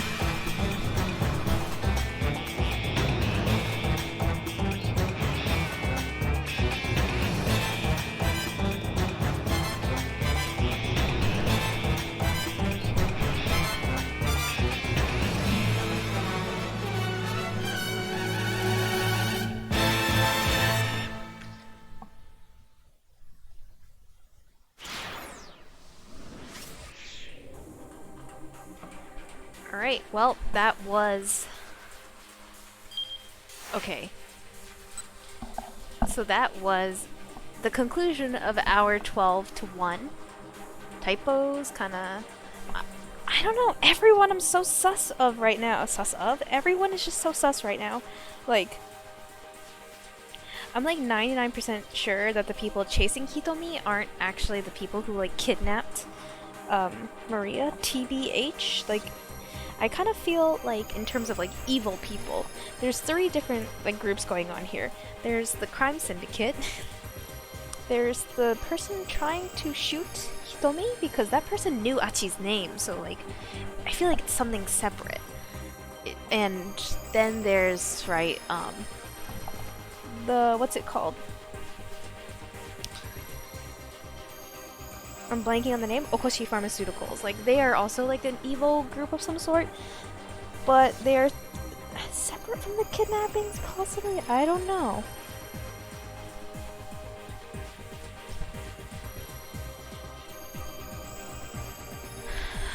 But anyways, all I know is I am gonna start with Kano's story because we did not get to see very much Kano.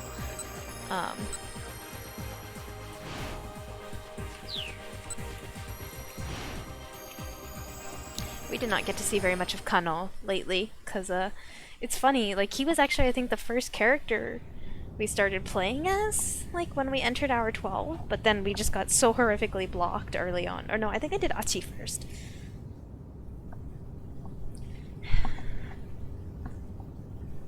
Detective Pengi is on the case. You know, I don't think I would want to be... I wouldn't want myself as a detective, honestly speaking. I'm kind of not very intelligent, so, you know, it's rough for whoever ends up with me as their detective if it's a kidnapping or murder case, but, you know, I'll do my best. I will always do my best. That's for sure. I'll give it 110%. Following Kano's directions, Stanley drove toward the Crime Syndicate's hangout. Maria was being... there was a good chance that that was where Maria was being held. X, I think you're pretty good at detecting. I mean, detecting certain things, you know. I have a real knack for finding food and shiny things, but I think if someone were to be kidnapped, you know, that's a different story. Traffic was practically non-existent, and they made good time. They cruised down Miyamazuka past the train station toward Dogazaka. All the while, the 2 men stared out the windshield, neither inclined to make conversation. I mean... Okay, is this dude sus, you guys think? This Jack Stanley? Because, like, I don't know.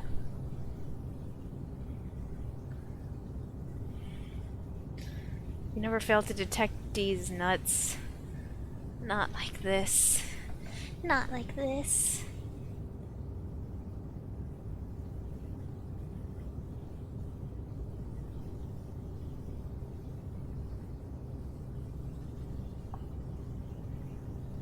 I like how every time you actually end up these nuts joking me, Life Iris, like I'm not actually prepared for it. Although I feel like 90% of the time I'm like I feel like this is about to be a D's nuts joke, and you're like, no.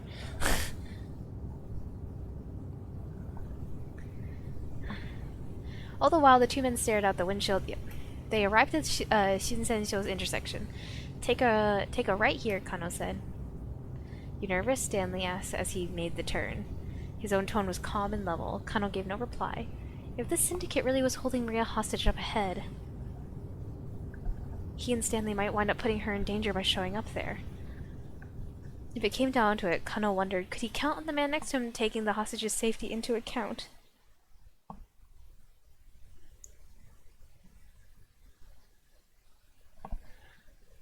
Two names, 2 lives, 2 faces.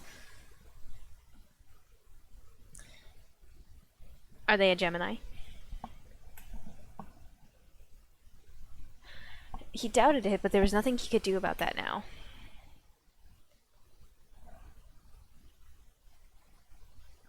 They arrived at Syndicate's hangout sooner than Kano anticipated. It was a multi-tenant building in Tomigaya, southwest of Yoyogi Park.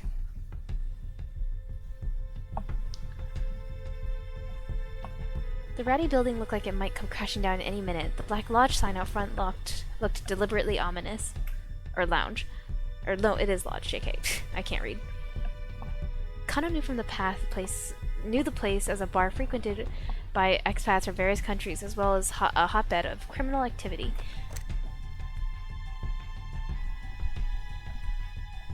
I'll take point, Stanley said. You back me up. He pulled a handgun from his suit pocket. It was a compact Glock, a model frequently used by the FBI or CIA.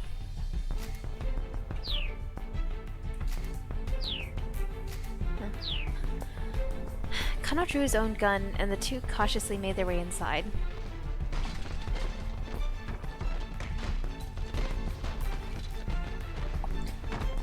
They immediately heard some sort of ruckus from beyond the wooden door at the far end of the hall. Please don't let this be what I think it is, Kano said to himself. Sweat beaded on his hands as he gripped his gun tighter. He heard sounds of glass shattering. Then came sound of something heavy falling to the floor. Hurry up!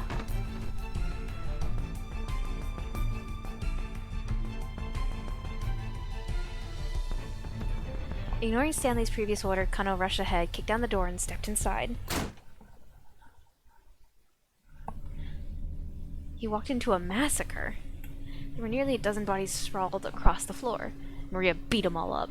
He thought he recognized them all men who'd participated in the repeated attaché case handoffs.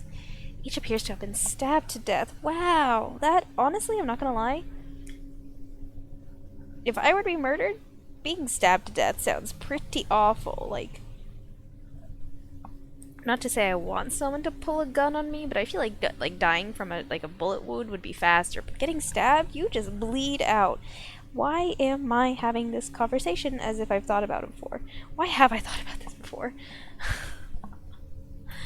Had all these guys turned on each other? No, that couldn't have been the case. None of the victims were holding a knife, which meant that whoever killed them must still be hiding nearby. No sooner had Kano come to this conclusion than he heard a muffled cry behind him. Stanley! Oh. Okay, well, that was really fast. He day-in. The American was sprawled on the floor, face down. Kano rushed over and knelt beside him. Stanley was dead, stabbed through the back. Oh, poor Stanley! Is that Maria behind him? Like, there's a girl. You see there's a silhouette behind him. Without an instant's hesitation, Kano stood up again, gun at the ready. He scanned his surroundings, but there was no sign of the killer. But that was impossible. There's literally a silhouette behind you, dum-dum. Stanley had been killed mere moments ago. Someone had to be here somewhere.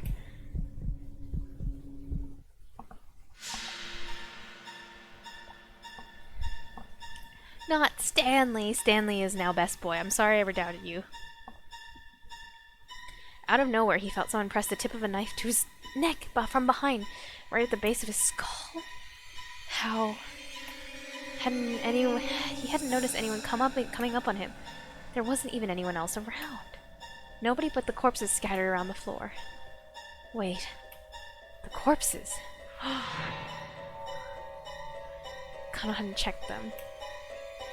Hadn't checked to make sure they were all dead. Stealth 100. Honestly, pretty smart. With his last thought, he realized that had been his fatal mistake.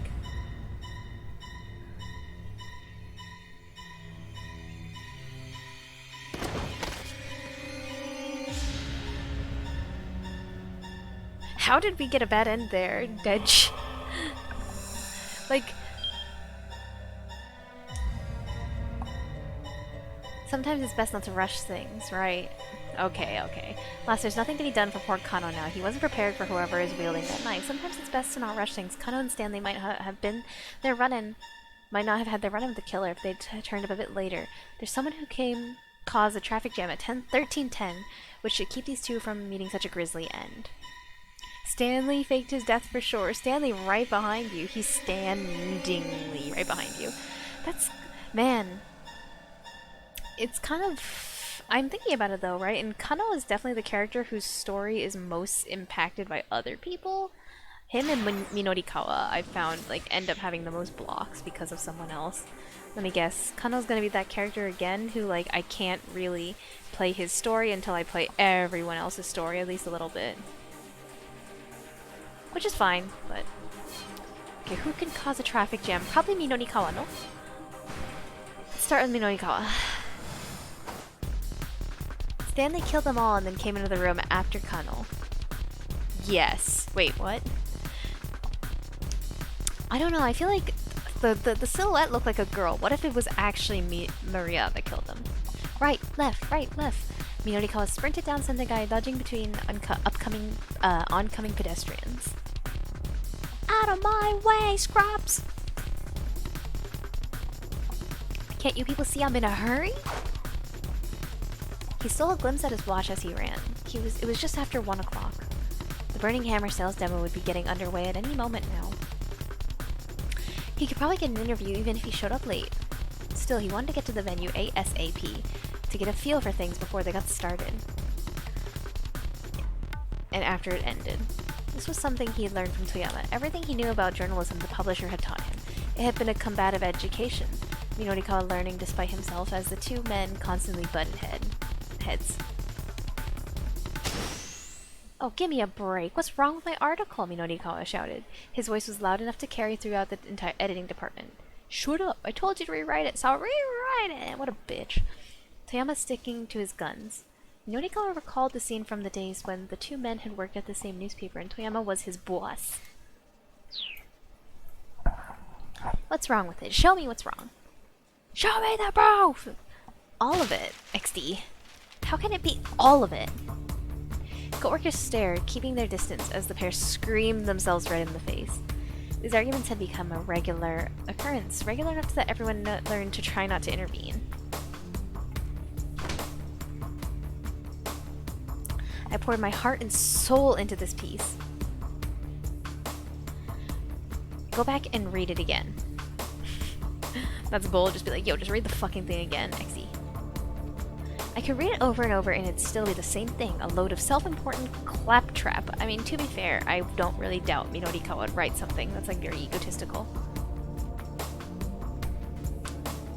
A load of, now go calm down and write me a more neutral piece. Calm down, you must be joking. I write what I feel in my heart. What a poet. I refuse to back down on. Then it's the one thing that'll keep getting your copy rejected. Aren't you the one who told me to be bold and daring with my writing? Yeah, I did, but I don't remember telling you to write me garbage. Oh, sick burn, dude. His mental's in shambles. By now, Minonikawa and Toyama were practically at each other's throats.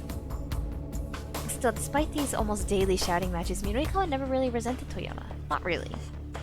How could he write a piece in a way that would shut Toyama up? Trying to figure that out was how he had developed his skills as a reporter.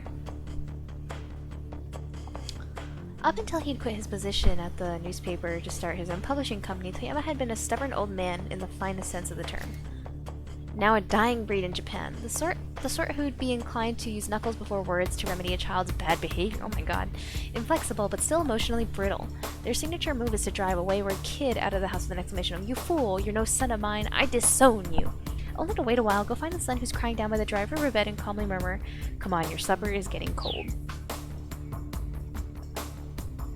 But then, in order to keep his company afloat, at some point he'd abandoned all his ideals and principles. It was disgraceful. Just disgraceful. Thinking about it made Minonikawa's blood boil.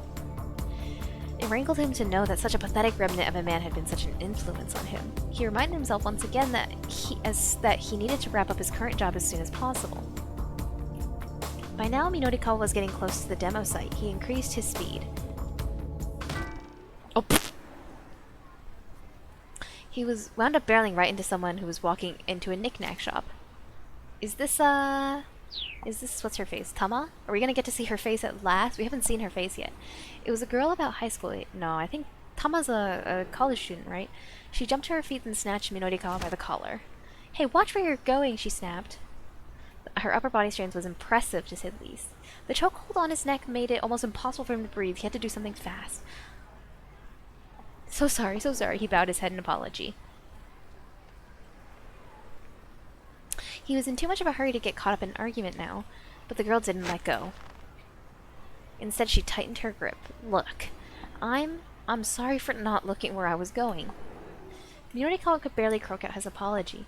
Fine, I'll let it slide this once, the girl said. She relaxed her hold with a scowl. Actually, I bet that's not Tama, because Tama's still in the bear suit at the demo, right? Hold on, she murmured. She stared good and hard at Minorikawa's face. You're Mr. Minorikawa! Surprised, Minorikawa gave her another look.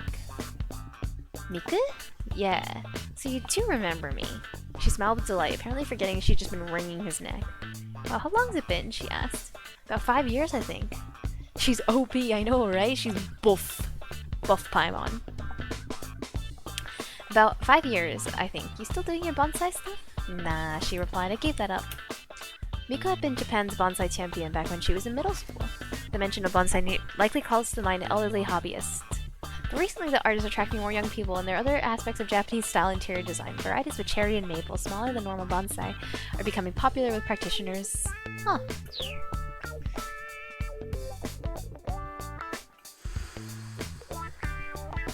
Okay. Oh, what I read one day is okay. One day, local delinquents had vandalized dozens of Miku bonsai plants. That's so sad. Minorikawa had met her when he interviewed her about the incident. I want to get strong, she had said. Strong enough to beat those guys up. You get him. Go get him, sister. Beat him up, queen. It takes a fuck ton of time to grow bonsai. Goddamn. You know, right, Life Virus? So how's your bonsai coming along? Gonna enter it in a contest in about 100 years, eh? I want to get strong, she had said. Strong enough to beat those guys up.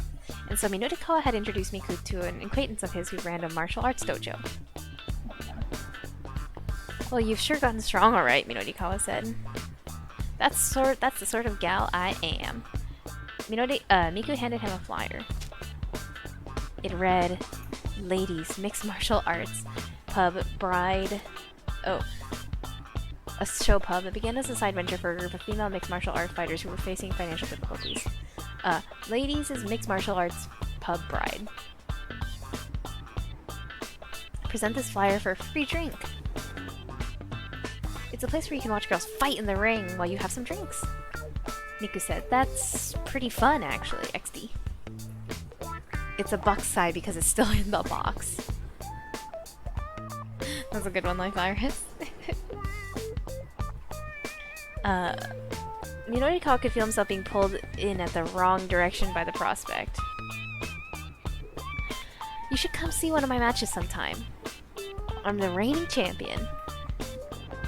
Miku beamed with pride. Wait, you're the champion?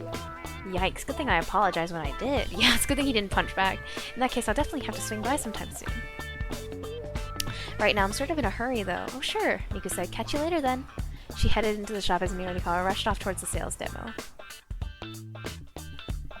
At long last, he arrived at the Nakane building where the event was being held. The wall by the elevator was plastered with posters about Burning Hammer. Get it or regret it. As seen in magazines. 100% weight loss guaranteed. This is blatantly false advertising. The messaging was kind of a mess. It felt like they'd been thrown together at the last minute. And they were, no? Minorikawa avoided the elevator in favor of the stairs, rushing up to the event site on the 3rd floor. Emerging from the stairwell, he saw more posters on the wall pointing to the sales demo. He followed the arrows to a room deeper within the building. He's like, it's just a bunch of old ladies. Opening the door, he saw about 50 chairs, most of them occupied by female attendees. There was a stage set up at the far end of the room, but nobody was on it. It appeared that the event had yet to begin. Hello? Oh, okay. I think I wasn't pressing that all the way. Minorikawa quickly looked over the crowd. Roughly half the women were somewhat elderly.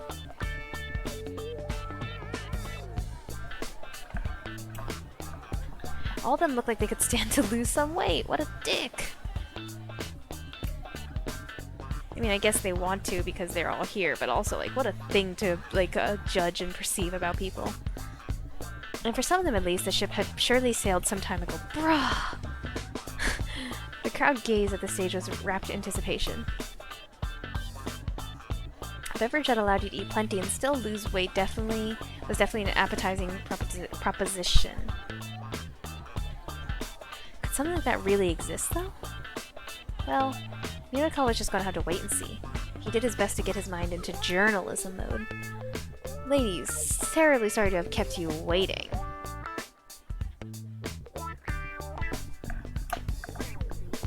At the presenter's cue, the cat mascot appeared and took the stage. The audience broke into applause. After waiting patiently for the applause to die down, the cat produced a small box from which she slowly pulled a pendant set with a blue stone. It certainly wasn't a diet drink, or whatever it was. Quiet! The cat shouted. Taken aback, the crowd quieted down. The cat held up the pendant so high that everyone could get a look at it. Do not take your eyes off this pendant. You do, you will die. A jolt of panic shot through the room. What's the word? Super superstitious. Old Asian aunties, am I right? Slowly the cat began to swing the pendant back and forth.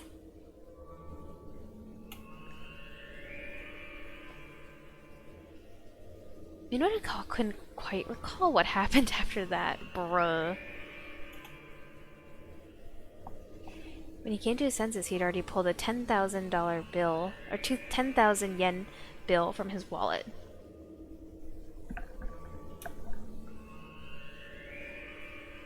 Handing it to the man he assumed he was the demo organizer. Wait. Are you... Bruh. In exchange, he received a pendant the same as the one the cat had been holding.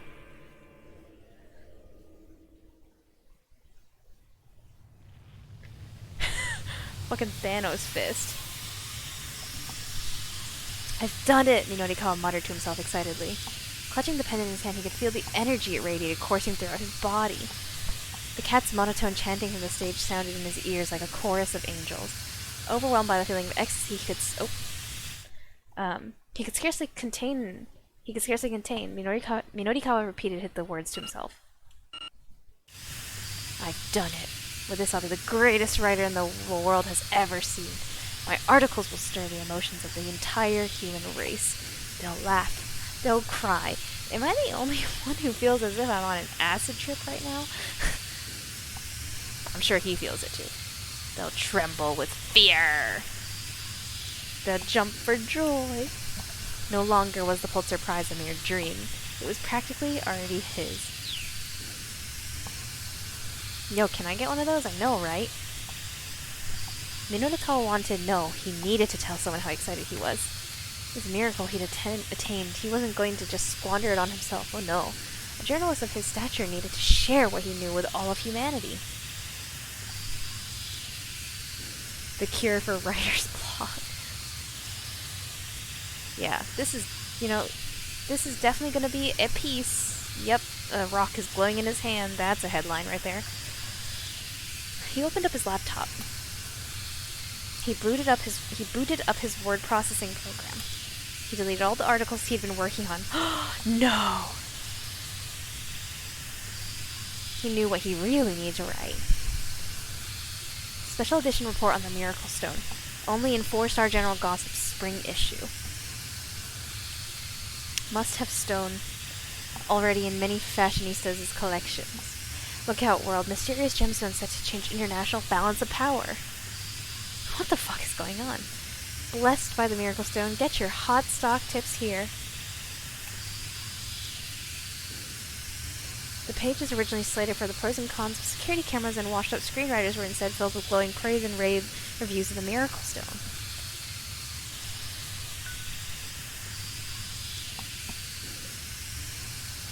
Oh my god, my throat.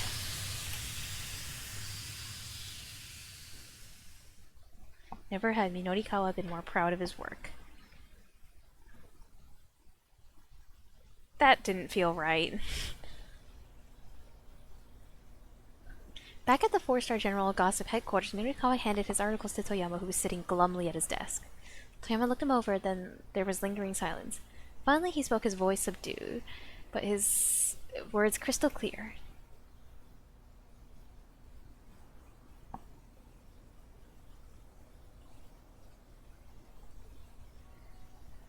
Yeah, this is all getting axed. I can't blame him. Huh.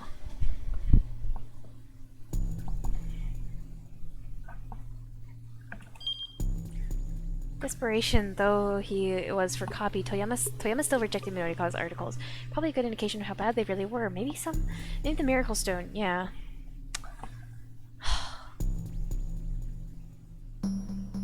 Wow, it's actually kind of wild how, like, sequentially I can't be playing right now. I've played 2 characters that I can't really play their story because I need to play other characters.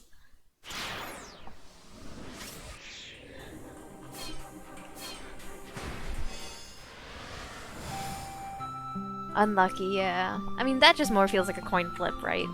Or, I guess, dice roll, because I can't really predict which character is the right character to start with. Quote, quote, right? Third time's the charm, right? Right.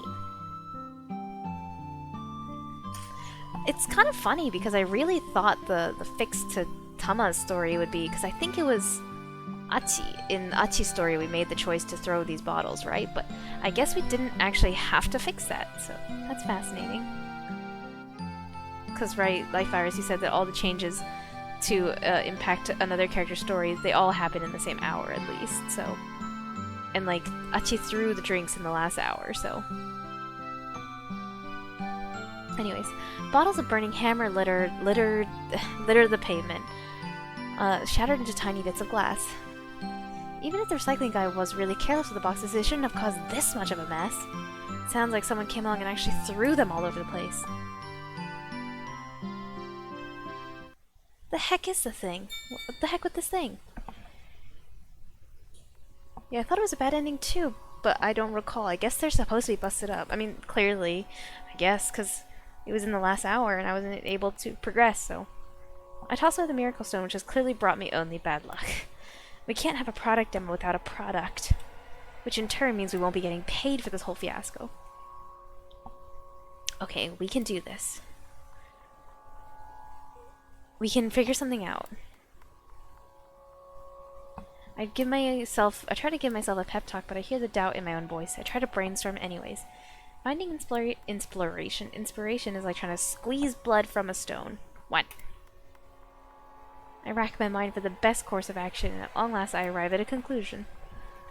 Somehow or another I'm going to have to sell some burning hammer. I just have to find something else to sell. Burning hammer, burning hammer.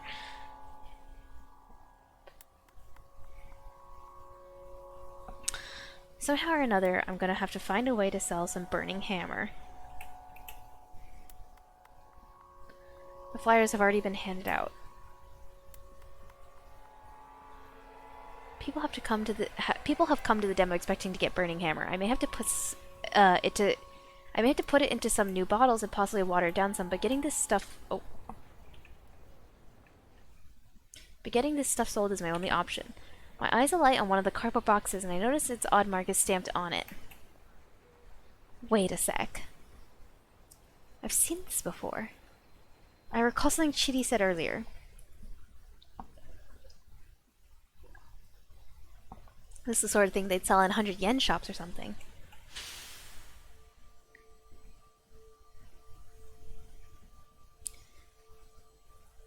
The mark on the box is the same one I saw at the shop that's selling the necklace. That's it. I can see if there's more at the knick-knack shop. Guided by this ray of hope, I head for the knick-knack shop as fast as I can run.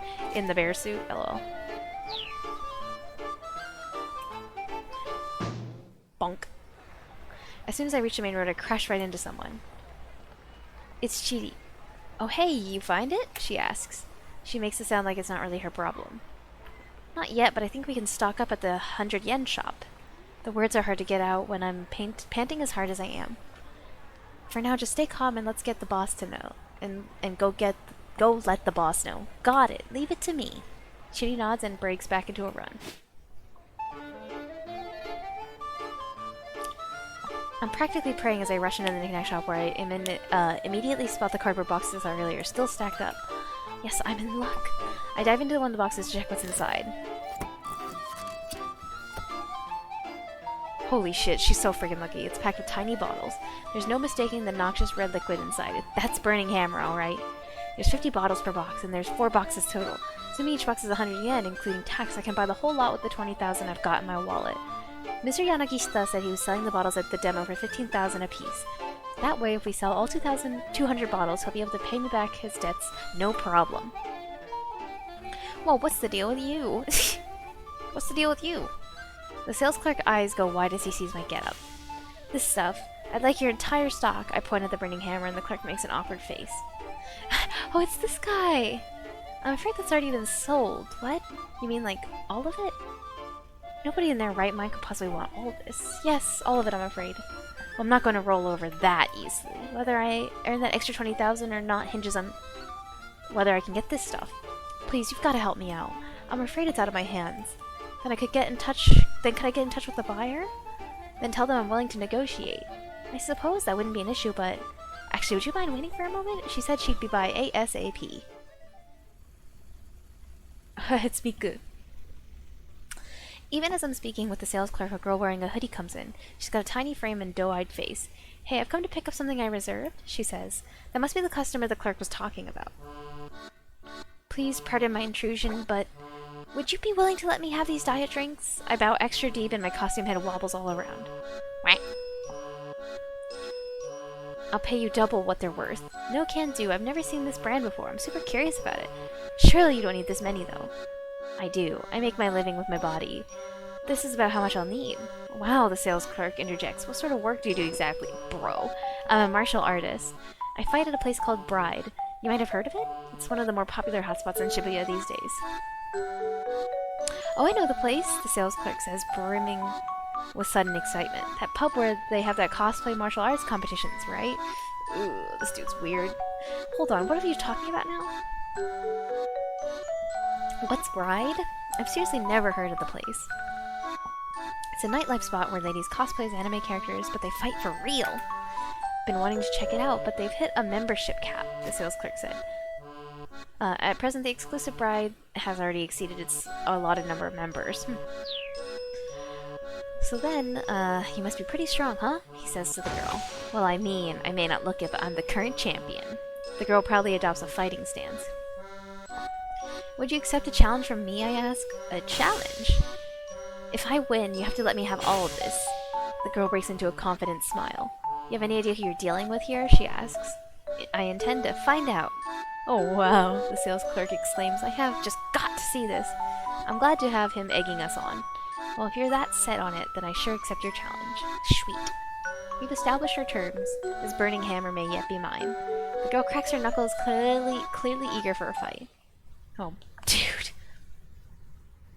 I've got to win this. Somehow or another, I've got to. I've got to be good at something. Facing off against this fighter is going to show me what I'm made of. I address my opponent. And by challenge, I naturally mean... Well, rock, paper, scissors. Let's play a rhyming game. Let's have ourselves a straight-up fight. Rock, paper, scissors. Let's do rock, paper, scissors. Rock, paper, scissors? The girl goes slack-jaw in surprise. Yeah, and if you win, you have to let me have those diet drinks. Or if I win. Rock, paper, scissors. Sure, whatever. Okay, I accept. Here we go. I ready my fists. 1, 2, 3, shoot! Bro. I've lost. We're doing best out of 3, right? What? 1, 2, 3, shoot! Bro. I lose again, and even if I try to change it now by throwing paper... And I even tried to change it up by throwing paper twice in a row. So yeah, we're doing first to 30, right? Uh-huh. 1, 2, 3, shoot! Yet again, I lose. My reverse psychology has backfired. Ugh. Okay, now that we're done warming up, want to do this for real? Sure? Shoot, shoot, shoot. Bro, stop throwing paper.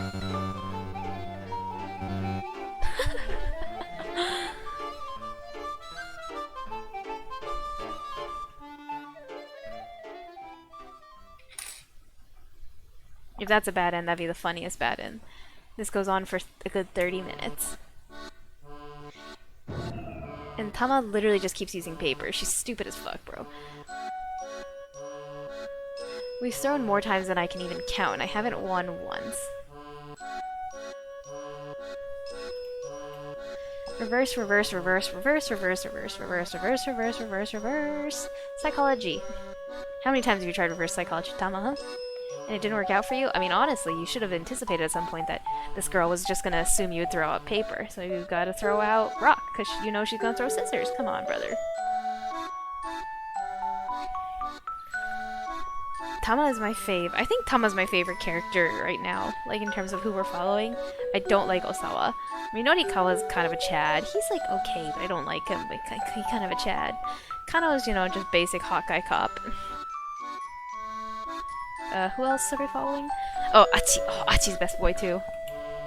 Reverse, reverse, reverse, reverse psychology. Even reverse, reverse, reverse, reverse, reverse psychology. She sees through me every time. I'm terrible at this. Beyond terrible. How can someone be this bad at rock, paper, scissors? I want to keep going until I win at least once, but the girl is clearly pretty fed up. This sucks. But I've reached my limit. Time's up. Ooh. Oh, actually no, since we're in the shop with her, I guess she doesn't run into Minorikawa. But yeah, right around now, there's someone else who's been told that his time is up and is quite in predicament. It's Junichi Yanagishita. The ruthless ultimatum was issued by none other than Minorikawa. We're not gonna jump for now. That's a jump point, but we're not gonna jump for now. Well, thanks for humoring me for so long. Guess those drinks are all yours. I shuffle off my shoulders, slumped in dismay. On shaky legs, I make my way back to the Nokane building. I'm half tempted to just abandon the whole burning hammer disaster, but I know I'd feel guilty afterwards. Besides, after all the effort I put into this, I'd at least, like... Oh, fuck. I'm back! I call out casually as I open the door. When I see what's inside, I feel like I've been smacked in the head with a mallet. Oh shit. The demo room is completely totaled. Torn flyers are scattered all around. Most of the chairs have been knocked over. Someone obviously trashed the place. Who the heck did this? I thought I was alone, but then I spot someone lying in the corner. Oh, Minorikawa! Some guy I don't recognize. Urgh. The man groans pitifully. What's going on, I ask. What happened here? I go over to the guy and shake him gently by one shoulder. Has death come for me at last, then? This guy's so dramatic. His voice is a mere murmur. Better check if he's really dead. I know, lest he pull out a knife and stab me. If you're here to finish me off, then you're welcome to try, but... only if you beat me in a challenge, fair and square. Rock, paper, scissors? I'm not sure what he's on about, but my competitive streak is just too strong to let me ignore what I just heard. A challenge, you say? That's right, I challenge you. To a Pokemon battle!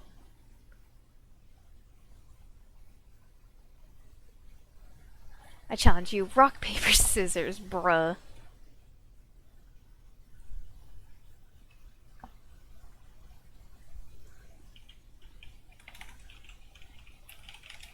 Sorry, give me one quick second. I just gotta look at one thing.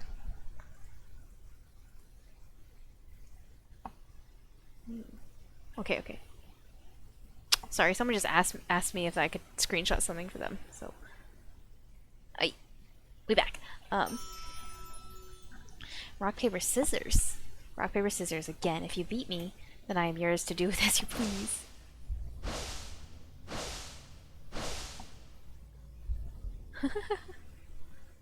Pokeball, go! Watch your back. This dude is Stanley's M.O. I mean, rock, paper, scissors is Pokemon at its core. You're not wrong. The vexation I felt earlier when I lost the girl knitting neck shop stirs within me again. I feel like a kettle boiling over. At this point, I don't even care who my opponent is. I need to slay the nagging disappointment inside me. Alright then, I accept your challenge. I hold out my fist. Here we go. 1, 2... I swear if she does paper again, I'm gonna be so mad. Shoot! Bruh. And the man... Huh. throw scissors. I've lost. I guess I really am just no good at rock, paper, scissors. Or maybe I should say I'm really good at losing at it. I thought my earlier loss must have been some weird fluke. But apparently it wasn't after all.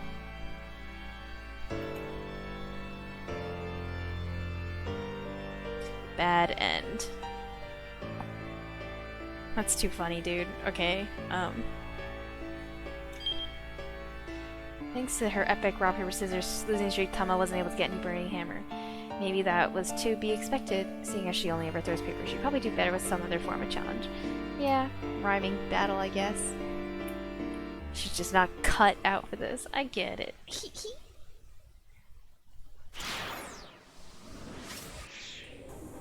Alright, though. I think that's a pretty good place to end stream, because it is... my throat is getting really, really tired. Again, the Shibuya Scramble streams are a little streams are a little hard just because it's a lot of, like, a lot of reading. And, like, I know I talk a lot on stream, but, like, it's, like, reading is just, like, it strains more of, like, vocal cords. I don't know if anyone else feels that, but...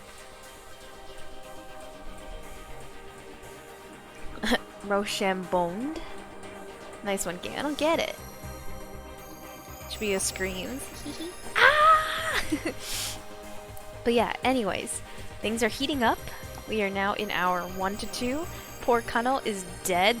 Minonikawa is probably, like, dead. Tama is literally just, like, the worst at rock, paper, scissors somehow. But yeah, that is it for me for... oh, meow. Hey, Gutson.